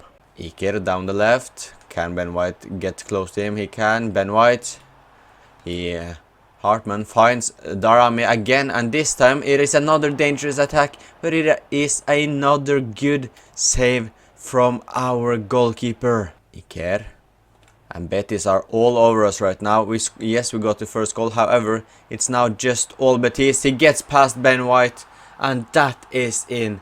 Dean Henderson cannot save everything. We need to help him more, and that is, I think that is, who is it? Cucho? I do believe it is. I think so, but yeah, it's a great strike by Real Betis' striker. And Betis are going straight up the attack again, and Henderson saves it from, I think that was Ben Doak, who is now in Betis. And now we can finally be on the attack again. Pulisic to Hugo Ekitike. Our striker shoots, but it's saved. But we still got the ball. Diao, who has come on for Noah Lang because we needed to do some changes, of course. The shot is blocked. We still got it. Pulisic. And that is the attack over. Good show. Darami again, and he deserves a goal, and he gets it. Real Betis are looking to destroy Crystal Palace's hope of getting the perfect start in the Champions League. Esse, and he gets a poor touch, but he still keeps the ball. Ekitike, we need to show something, guys, and we still got it. Esse, he shoots, he scores. We still got time for one more, come on. And Oak with a great tackle, and now we can use our strength again. It is the counter-attack. Diao using his pace. Ekitike in the middle. Hugo Ekitike shoots, and it's saved by Sivera. And that was probably the last golden chance we had. Darame once again. He gets past Cucho, and he scores. It is the last goal of the game, I guess. In the 89th minute, he sends Real Betis up in the lead 3-2. And that is game over here in Seville. We have lost, Real Betis have won, and they are looking to even add one more. Just don't concede, at least lose 3-2, not 4. Referee, the game is over, mate. The game is over. Do not let them score one more, that would just be poor from us. Yeah, the game ends 3-2. Can we continue our unbeaten start in the Premier League? We will not. It's 2 losses in a row now in the Champions League and Premier League. League Cup against Everton, and we are through to the next round. Bournemouth at home is up next, and we win 3-1. And we now go into the next Champions League phase game, and this time it is against another Spanish opponent. It is Real Madrid who will come to Selhurst Park, and we will just use this 11. We have to get at least 1 point. If not, we had a horrible start, but I'll take 1 point against Real Madrid at this stage. Mbappe, can he score straight away? But Lacroix showing his French international friend how you defend against him. Essay. Christian Pulisic. Ekitike is in the middle. Ekitike, he can't get it. And Real Madrid managed to clear it. Essay. Essay. Lang down the left, but Asensio gets it, and now Real Madrid are looking to go on the counter-attack. Amad Diallo. Mbappe, back to Amad. What can Amad do, who's now at Real Madrid? He finds Couto to Ceballos, and that is a good ball. Amad, can he shoot? He shoots. Henderson saves. We are on the counter-attack. Pulisic to Sasha Bowie. What can he do? He scored a few goals for us so far. He scores another one against Real Madrid at Selhurst Park. Our right back is so dangerous on our counter-attacks. Mbappe looking to respond straight away, and he does. It takes just 1 minute from Sasha Bowie sending Selhurst Park into celebration to Mbappe silencing the whole ground. And yeah, that's very poor defending from us. Way too easily for Mbappe right there. Pulisic once again causing troubles. Christian Pulisic tries to shot himself, and that hits the post actually. And Vinicius Jr. finds Mbappe, and Lacroix with a wonder tackle. I say we got one last chance before the first time ends. Christian Pulisic tries to find Ekitike. He can't, but we still got it. Pulisic, Esse gets past one. He tries the shot. The rebound, it is in. And Crystal Palace takes the lead straight before first half ends, thanks to a goal from Lang. Esse, and it can be 3 here early on, and it is 3-1 to Crystal Palace. We scored straight before first half ended, and straight at the start of second half, and we have absolutely shocked Real Madrid in the last few minutes here at Selhurst Park. Mbappe finds Vinicius, he shoots, Henderson saves. Hall finds Lang, and can we make it 4? We can make it 4. We can absolutely humiliate Real Madrid. Noah Lang, Hugo Ekitike, Crystal Palace destroys Real Madrid, and it is 4-1. And Real Madrid are just going all out attack now, and they leave so much space behind. Noah Lang, it is 5. Real Madrid, this is getting absolutely embarrassing. Pulisic with a good cross to Ekitike, and this time Kaya saves it. Vinicius Jr., but Sasha Bowie tackles him, and it's just being the story of the second half. Real Madrid tries to attack, they can't, they just lose the ball. We go up the other side and get at attack ourselves, and let's see if we can create something now. Pulisic, if we can't, Udogi stops him. Pulisic once again, Hugo Ekitike once again, staying alone in the middle. It's 6. Crystal Palace has scored 6 goals against Real Madrid. And that should be game over. Crystal Palace 6. Real Madrid 1. And after 6 games in the league, we are finding ourselves second place, just 1 point behind league leader Arsenal. So we have had a very solid start in the league. The Community Shield we of course won. But the Champions League, we are 16th place with 1 loss and 1 win, which was of course against Real Madrid, who got absolutely destroyed. And Hugo Ekitike has had a wonderful start to the season. 8 goals and 4 assists for him in 8 appearances. SA 10 games, 6 goals, 3 assists. Noah Lang 4 goals, 3 assists. And Christian Pulisic 3 goals and 6 assists. And Christian Pulisic and Noah Lang has delivered ever since we signed them. And it's nice to see. So despite Esse having that one off season, he has shown his class ever since. He is now just a world class player, and Hugo Ekitike is also scoring for fun, which is fantastic to see. And next up, it is the Wolves away from home in the league, and we win 2-1. Southampton, who I do believe we have struggled a bit against this save, we win 4-2 this time, however. And next up, it is Juventus away from home at Juventus Stadium. And it's a third game in the Champions League, the third one we will play, because when we take a look at our next opponents, I think it's more fun to play against Real Madrid and Juventus instead of PSV or Hajduk Split, for example, and even Brøndby. So that's why I'm playing the first 3 games instead of mixing them up, simply because the opponents are more exciting. But yeah, as we know, we of course lost in the last minute to Real Betis in the first game. We destroyed Real Madrid in the second game, and hopefully we can pick up at least 1 more point against Juventus away from home. And Juventus getting straight up to attack. Lacroix with a great tackle, and that should be attack over. Ekitike with the pass to Christian Pulisic. Gets past the defender Ekitike, but he loses it, and Juventus now have the ball, and now they can look to go to the counter attack. Koopmeiners, who is still at the club, he doesn't have the pace, so I'm just letting him run because I know we can take him back. However, he got a good passing foot, and that is a good attack by Juventus. If they can shoot, they can. Was that Federico Valverde at Juventus, but Henderson, of course, saves it. Valverde, Koopmeiners, he tries to get a shot off, and he is tackled.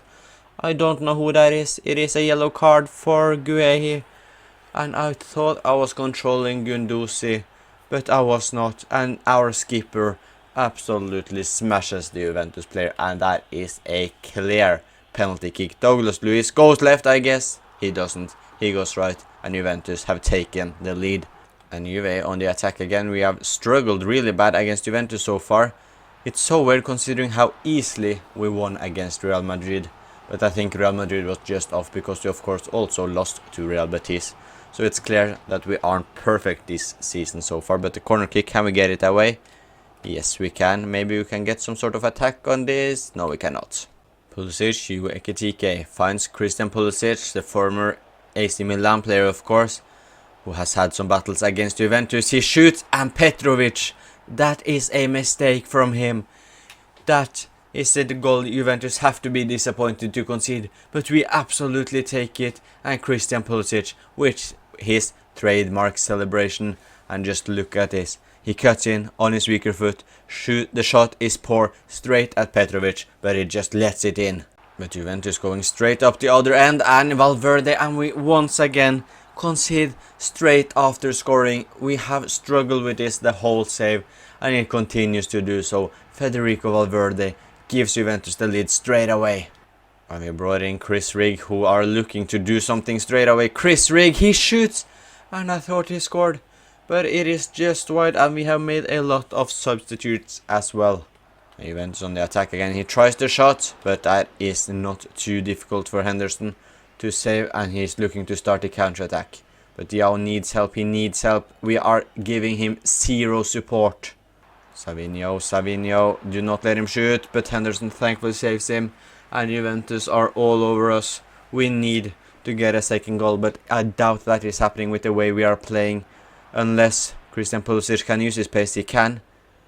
But where are the attackers? Diao makes the run in the middle. He gets the ball. And now just use your pace. Diao, you are surely faster than him. You are surely faster than him. He tries the shot, Diao. And it is wide. Diao had a golden opportunity, but he misses it. Pizarro for Juventus. Pizarro finds Bakayoko. Dest against Bakayoko, the former teammates of course, and Dest wins it. Now we have probably one last chance in us. We have gone offensive of course, which we did early in the second half with bringing on Chris Rigg for a defensive midfielder, moving Esse to the defensive midfielder role, and it seems like it was the perfect idea as he gets the assist to Christian Pulisic, who equalizes right at the end. And just don't concede straight away like we have done way too many times this season. If we do that, I will be heartbroken. I know it's just a league phase game and that we probably will go through no matter what. But it's so frustrating to see the same mistakes happening week in, week out. And it's going to happen again, isn't it? It's going to happen again. Dean Henderson thankfully saves it. And that is game over in Turin. Juventus 2, Crystal Palace 2. And the draw sees us fall just one place into 17th. And yeah, we have arguably had 3 of our most difficult games. I would say maybe, yeah, Napoli is probably more difficult on paper than Real Betis. However, the other 3 games, Brøndby, Olympiacos, PSV, yeah, the other 4 games are much easier on paper. So we should definitely pick up a lot of wins there. And thankfully, I think we will go through easily as well. But another game against Fulham, it is another win for Crystal Palace. Chelsea at home in the Carabao Cup can be difficult, but we win 2-0 quite easily. Man City up next in the Premier League, the game ends 1-1. PSV away from home in the Champions League and we win 2-0. Nottingham Forest up next away from home and it's a draw. Leeds up next at Selhurst Park and we win 3-1. Another Champions League game, and this time at Hajduk Split at home, and we win 3-0. Nice to see. And the win against Hajduk Split sees us climbing up to 5th place, and we are now looking, yeah, very good in the Champions League. 3 games left to go, of course, but we are getting higher and higher up the table, so hopefully we can go directly into the round of 16. The Premier League, we are 3rd place. We are a couple of points behind Arsenal, so it may be that we aren't winning the league this season. However, our focus is all on the Champions League, and we are well still in the Carabao Cup. We will take on Watford at home, and we are constantly seeing growth in the team. I think Ray has gone up a rating. Lewis Hall has done so as well. Bowie is up to 85, Henderson 86. Gundosi and Wharton both gone up a rating as well, I think. Same as Esse, Ekitike, Lang and Pulisic. So almost a +1 on all our team. And Ekitike isn't scoring at the same rate. However, he has scored 11 goals, 5 assists in 16 games, which is solid. Pulisic 11 in 20. Absolutely insane player he has been for us. Lang scoring 11 goals, getting 3 assists.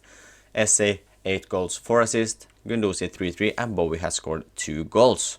And it's Burnley at Turf Moor, who I think are one of the worst teams in the Premier League this season, but we win 2-1. And one of the last potential derbies in this save, we win 1-0 at Selhurst Park against Brighton. West Ham away from home is up next and another win. Brøndby in the Champions League have to be a win. Surely it is a 1-1 draw. Chelsea in the Premier League is up next and we bounce back with a win in the league. The Carabao Cup against Watford is up next and we are through to the semi-finals. A difficult away game awaits at Anfield and it ends with a 2-2 draw. Tottenham is coming to Selhurst Park and they lose 1-0. Brentford away from home is always difficult, and it's a 1-1 draw. And the last game of the calendar year, it's away to Tottenham, and the game ends 2-2. And we are now in the 1st of January, which means we will go through to see how we do. We are finding ourselves 3rd place in the Premier League, just 2 points behind the league leaders Man City. So we are actually getting close again to the league, so we have a solid chance to maybe win the league back to back. The Carabao Cup we will take on Bournemouth in the semi-finals. Man City will take on Ipswich. And in the Champions League we are 7th place, which I will absolutely take. We are almost guaranteed surely to finish inside the top 24, which is fantastic. So we are at least through to the knockout stages, because our focus are, as mentioned, just to win the Champions League this season. We have won everything else. We don't need to focus on those things. However, it would of course be nice to win the Carabao Cup, to win the FA Cup, to win the Premier League. But yeah, this is the team. Ben White is now up to 86 rating, 1 higher than Lacroix, so he will actually take Lacroix's spot in the starting 11. Bowie up to 86 as well, he was just 85. Wharton up to 90. So yeah, the team is still continuing to grow very well. Diao up to 85. Doucouré 84. Rig 81. Nice. It's nice to see the team is continuing to grow. We need that because we want to win the Champions League, and we need as highly rated players as possible. And Noah Lang has scored 17 goals and 6 assists in the first half of season number 5. Ekitike 13 goals, 5 assists. Christian Pulisic 12 goals, 13 assists. SA scoring 11. Getting 6 assists. Wharton 2 goals, 3 assists. Kunduzi still on 3 goals and 3 assists. Lacroix has scored 2 goals. And let's see if Ben White has played a lot. He has played 23 games, getting 2 assists. So the 3 centre backs are rotating pretty heavily. Dest are not getting too much game time, which is unfortunate for him. Wan-Bissaka getting some game time, however, just 7 games isn't that much. Doucouré isn't seeing a lot of game time. Rig has just got 5 appearances. So yeah, Diao just getting 3. So the simulating manager isn't liking to put on some wingers to let Lang and Pulisic rest. Mateta, however, is getting a lot of game time, but just 1 goal. Here we are with the second part of season number 5 in the Crystal Palace career mode. This is of course our team, and it is just a world-class team filled with quality players all over the pitch, such as Pulisic, Esse, Gueye, Hall, Wharton. So yeah, even the bench has some quality players: Lacroix, Wan-Bissaka, Doucouré, Mateta, Diao, Rig, Dest, Jurasek. So the team, it is nothing to say about that. Yes, we have a lot of money. However, I don't feel like we need to spend any of it, because the team is honestly almost perfect. We are finding ourselves 3rd in the Premier League, behind Man City and Arsenal with just a couple of points. And we have a big gap to Liverpool, who are in 4th place. We won, of course, the Community Shield, beating Spurs 2-0. The FA Cup is yet to start properly for us. However, we got Chelsea in the 3rd round, which is very difficult. The Carabao Cup, we are of course still in that as well, taking on Bournemouth in the semi-finals. And the Champions League, which is the main focus and the main goal in this season. We are 7th in the league phase with 2 games left to go. And we are just getting straight into the games with the first leg of the Carabao Cup against Bournemouth, and we win 3-2. Another cup game is now happening, this time at home against Chelsea, and we win 3-2 once again. And the difficult games don't stop. We have now Liverpool in the league, and we lose 3-1. Leeds in the Premier League away from home, and we win 4-1. Napoli at home in the Champions League. Can we pick up 3 points? Yes, we can. And Nottingham Forest now in the league, and we win 3-1. And the last league phase Champions League game, it is against Olympiacos, and we win 4-1. And with those 2 last victories against Napoli and Olympiacos, we are finding ourselves 2nd place in the league phase.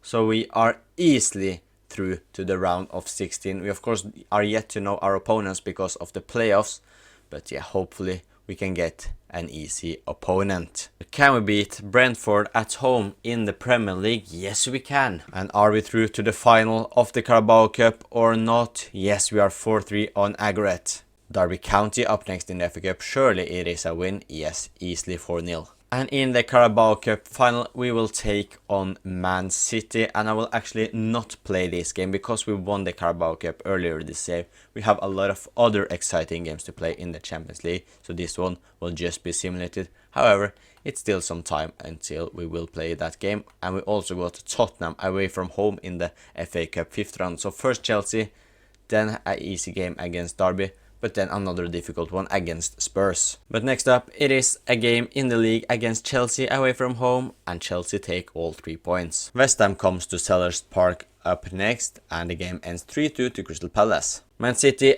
at the Etihad ends with a 3-1 win to us. And the difficult game I was talking about against Spurs in the FA Cup, and it is 2-2, which means it went to penalties. And we won the penalty shootout, and we can see we will take on Club Brugge in the round of 16, and that, I got to say, it's definitely the easiest opponents. The only weak opponents on paper are Stuttgart and Real Betis, who we of course lost to earlier in the season. But yeah, Club Brugge in the round of 16, we will definitely take that. And can we have a comfortable game at Selhurst Park, with the first game being against Club Brugge away from home? Win this and we should easily go through. If we don't win this, it will be some panic in the home game. However, let's see if we can win it. We win it 2-0 with a brace from SA.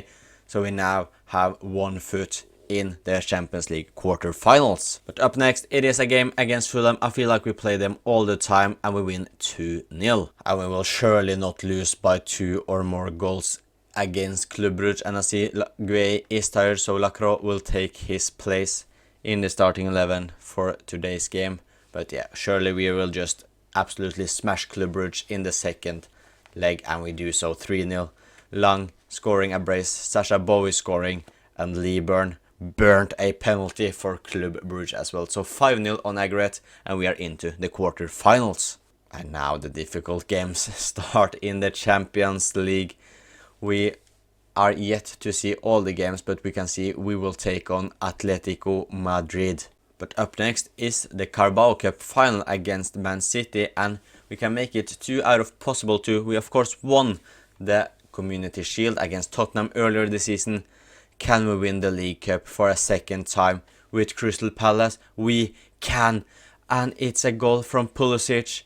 Gueye is injured, which is not good, but Grealish equalizing pretty late in the game. However, in the 83rd minute, Noah Lang scored the winner, and we are Carabao Cup winners for the second time. And it is absolutely beautiful. Another trophy won with Crystal Palace. And we've got an easy opponent in the FA Cup 6th round, and we barely win, just 2-1. Arsenal in the Premier League, which is a big game for the title, I do believe, and it is a 1-1 draw. Newcastle away from home, and we lose 2-1. And in the Premier League we are still 3rd. However, Arsenal are going far from us. We are now 8 points behind them, 2 points behind City. So it's looking like we have to accept that the title are going to a different team in London, unfortunately. But what we of course care about is the Champions League. Dortmund is playing against Napoli, PSG against Real Betis, Sociedad against RB Leipzig, and we take on Atletico Madrid. And looking at this, there are no Real Madrid, there are no Barcelona, no Arsenal, no Man City. The 2 most difficult opponents are PSG and Atletico Madrid, and we take on one of them in the quarterfinals.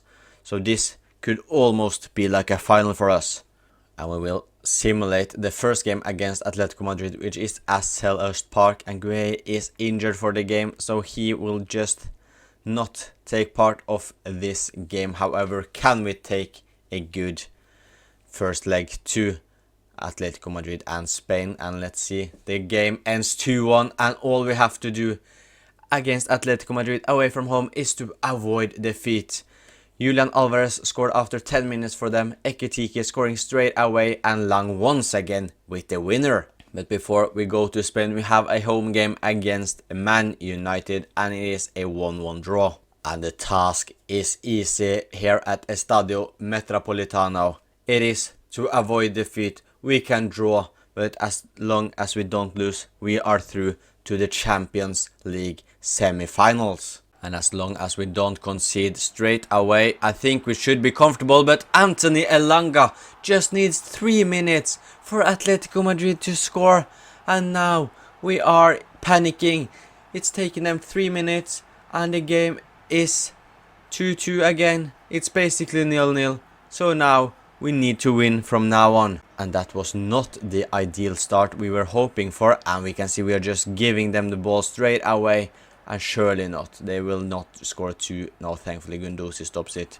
Maybe we can counter them now. Esse. Use your pace, use your strength. Tries to find Lang but finds Ekitike instead. Who tries the shot. But yeah, straight at Romero. We need to get into the game right now. Ben White stops Torre right there. And that is good defending from our summer signing. Christian Pulisic. Ebreche Esse. Hugo Ekitike. What can you do? Pulisic makes the run. He is of course one of the fastest players in the game right now. Hugo Ekitike, he shoots and he scores.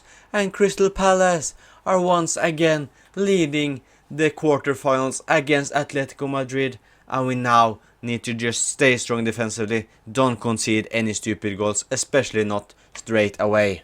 Anthony Elanga. Costolas. Do not let him shoot, do not let him shoot, do not let him shoot.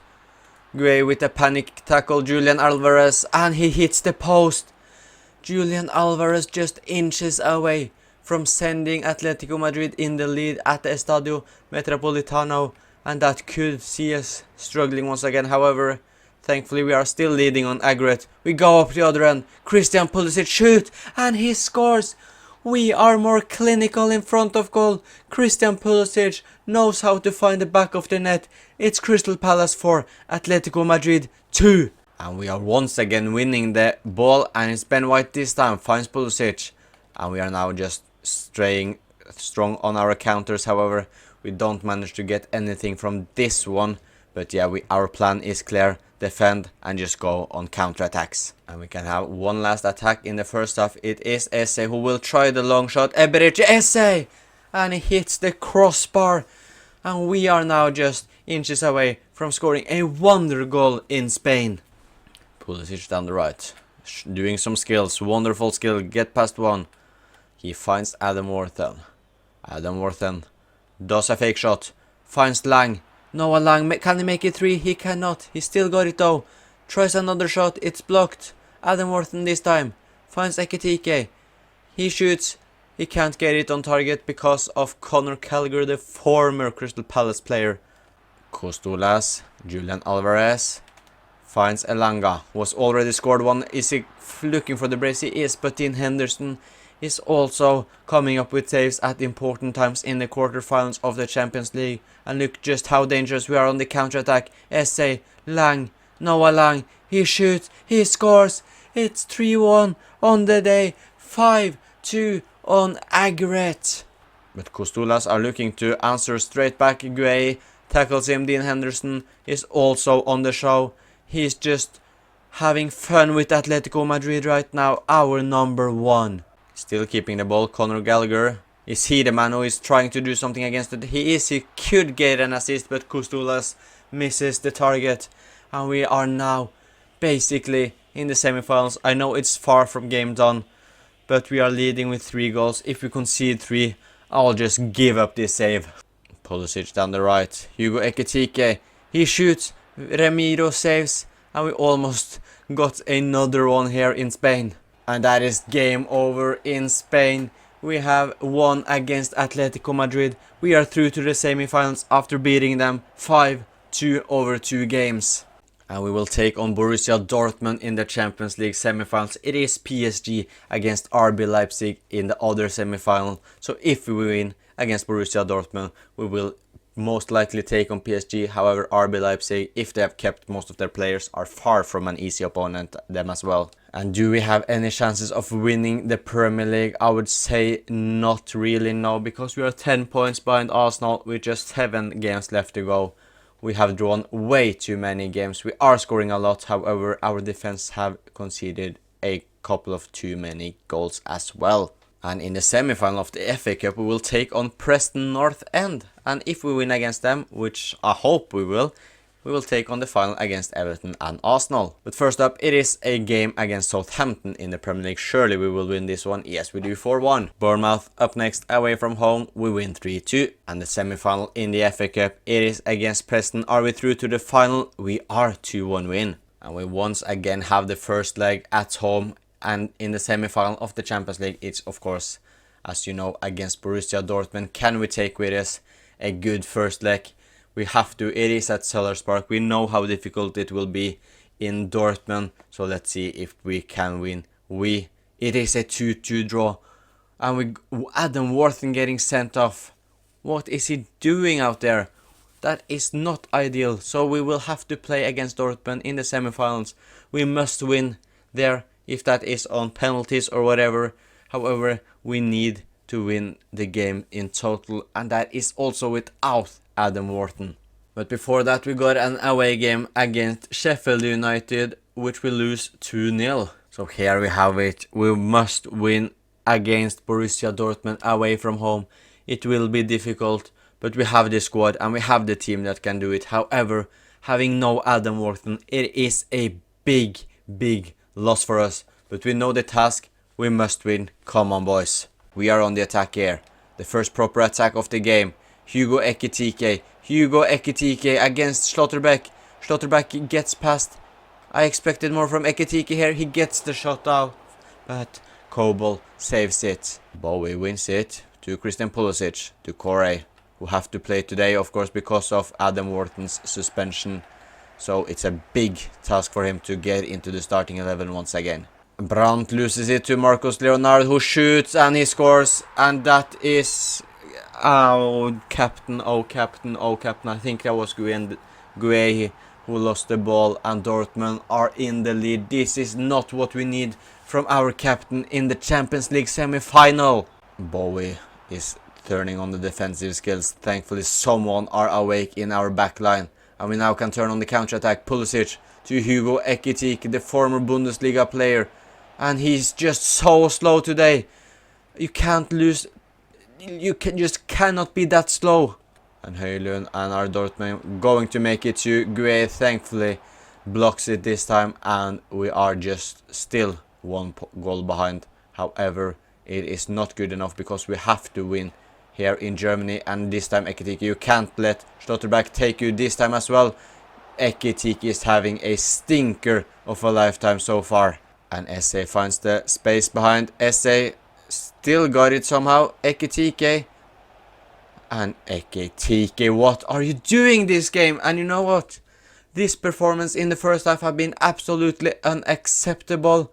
We will put Lang up front and Diao on the left wing. I'm sorry, Mateta, but I'm just not trusting you with that 80 pace, considering Ekitike has 90 and is just getting destroyed by Schlotterbeck.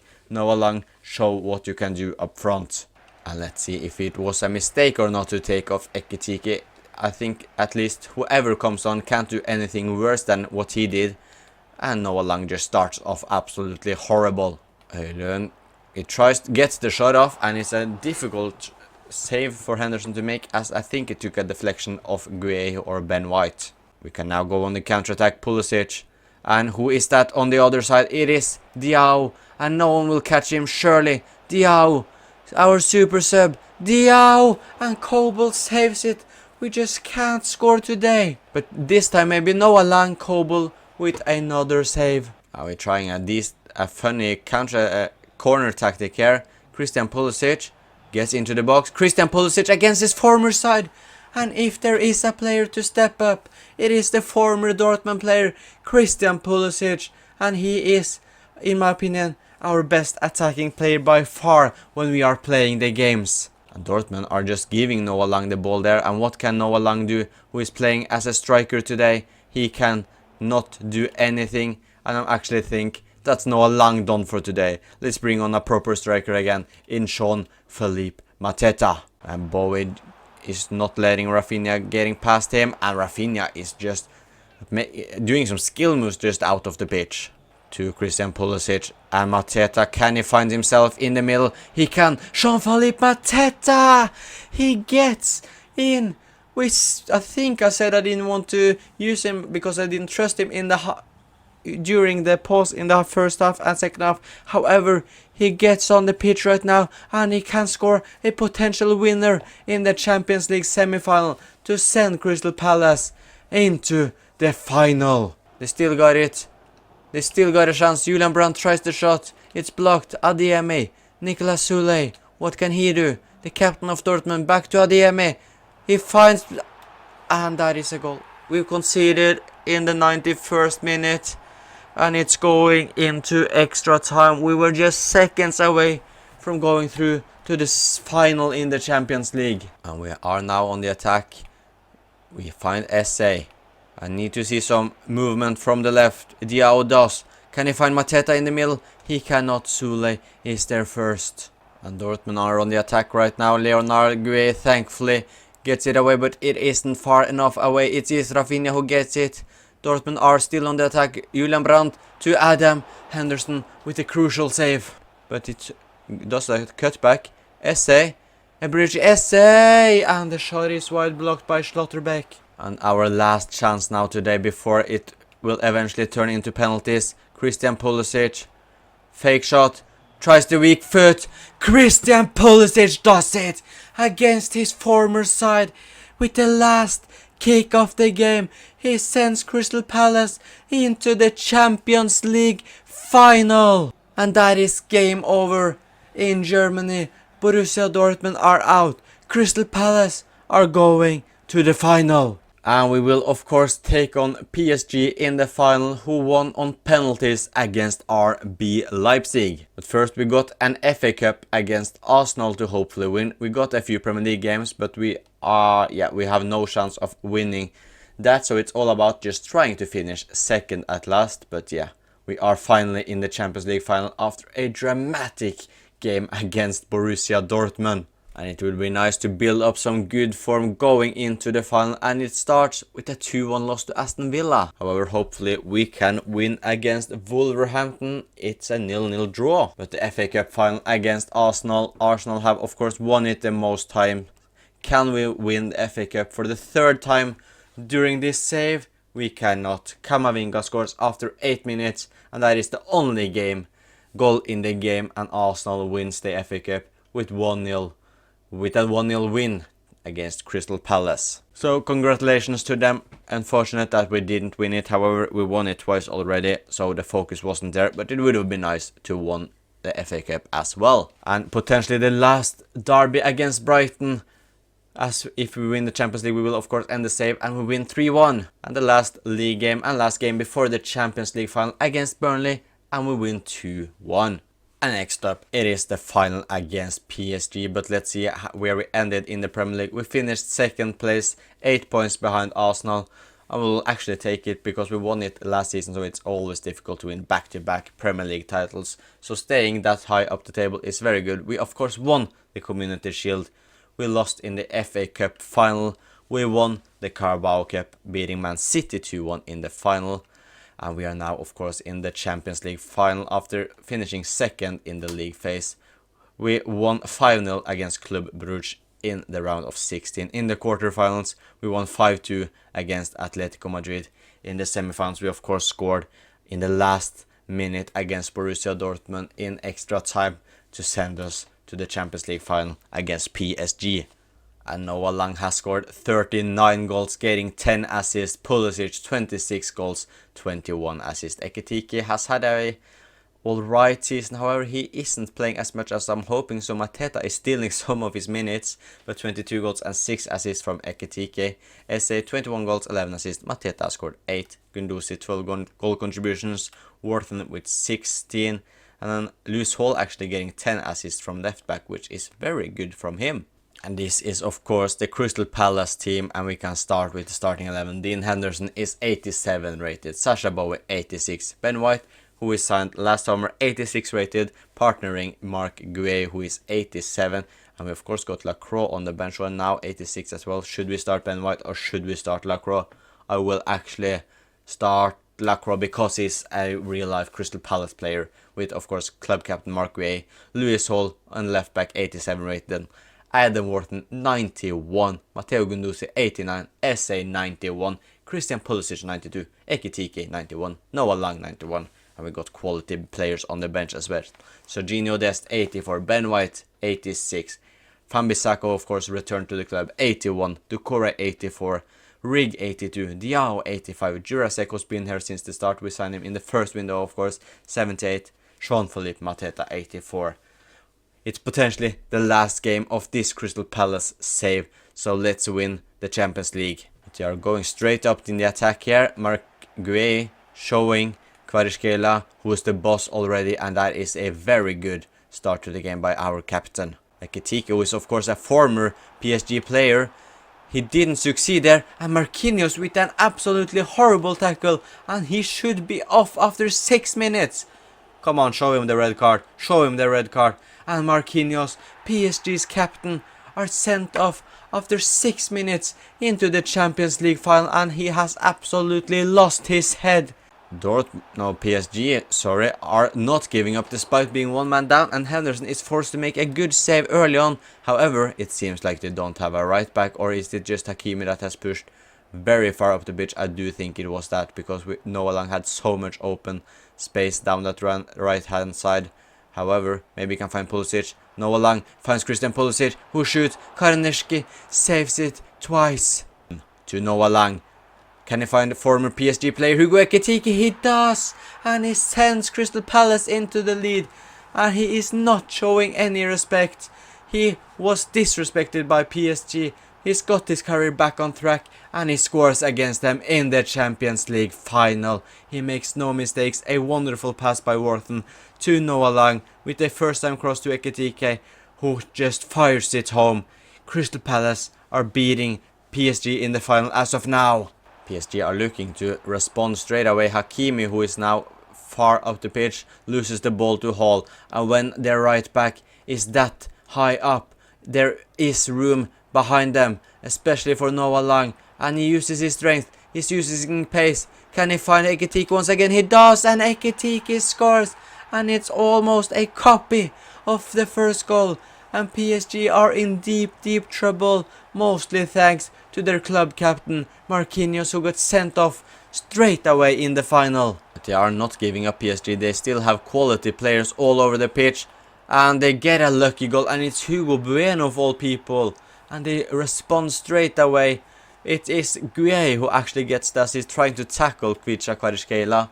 However, PSG are back, and it looks like it won't be such of an easy game as we hoped for when we saw it was 2-0 after 35 minutes. Joao Neves, PSG are not giving up, and they are actually the much better side now. We are just looking to defend, but we cannot be too comfortable, for if they score one goal they are back in it. So decided away. He does some skills, he gets past everyone, but Hall stops him, and now we can counter. Eberiche Esse. Pulisic, can you make the run? Not really, but Noah Lang is making the run. He does. He gets the ball. Noah Lang gets past the goalkeeper, and it's 3-1 to Crystal Palace, and Noah Lang has potentially finished the game off with a great goal. Lang with a great ball to Christian Pulisic, and Hugo Ekitike is in the box. Can the ball find him? No. Karneski is easily reading that, and we can't make it 4. And Marco Asensio, he somehow still got pace. Asensio, we know he's got a really good left foot. He gets past Bowie. He finds McAllister. Can they get the shot of PSG? We are trying to block any potential shots. McAllister still keeping the ball. We can't take it away from him. Marco Asensio scores, and PSG are back in it. It's 3-2, and it will be very dramatic last few minutes. And we are just keeping the ball in the team. The most dangerous thing that can happen right now is that the PSG team are getting the ball. However, that should be game done. We got one last attack just for the fun. Esse still got it.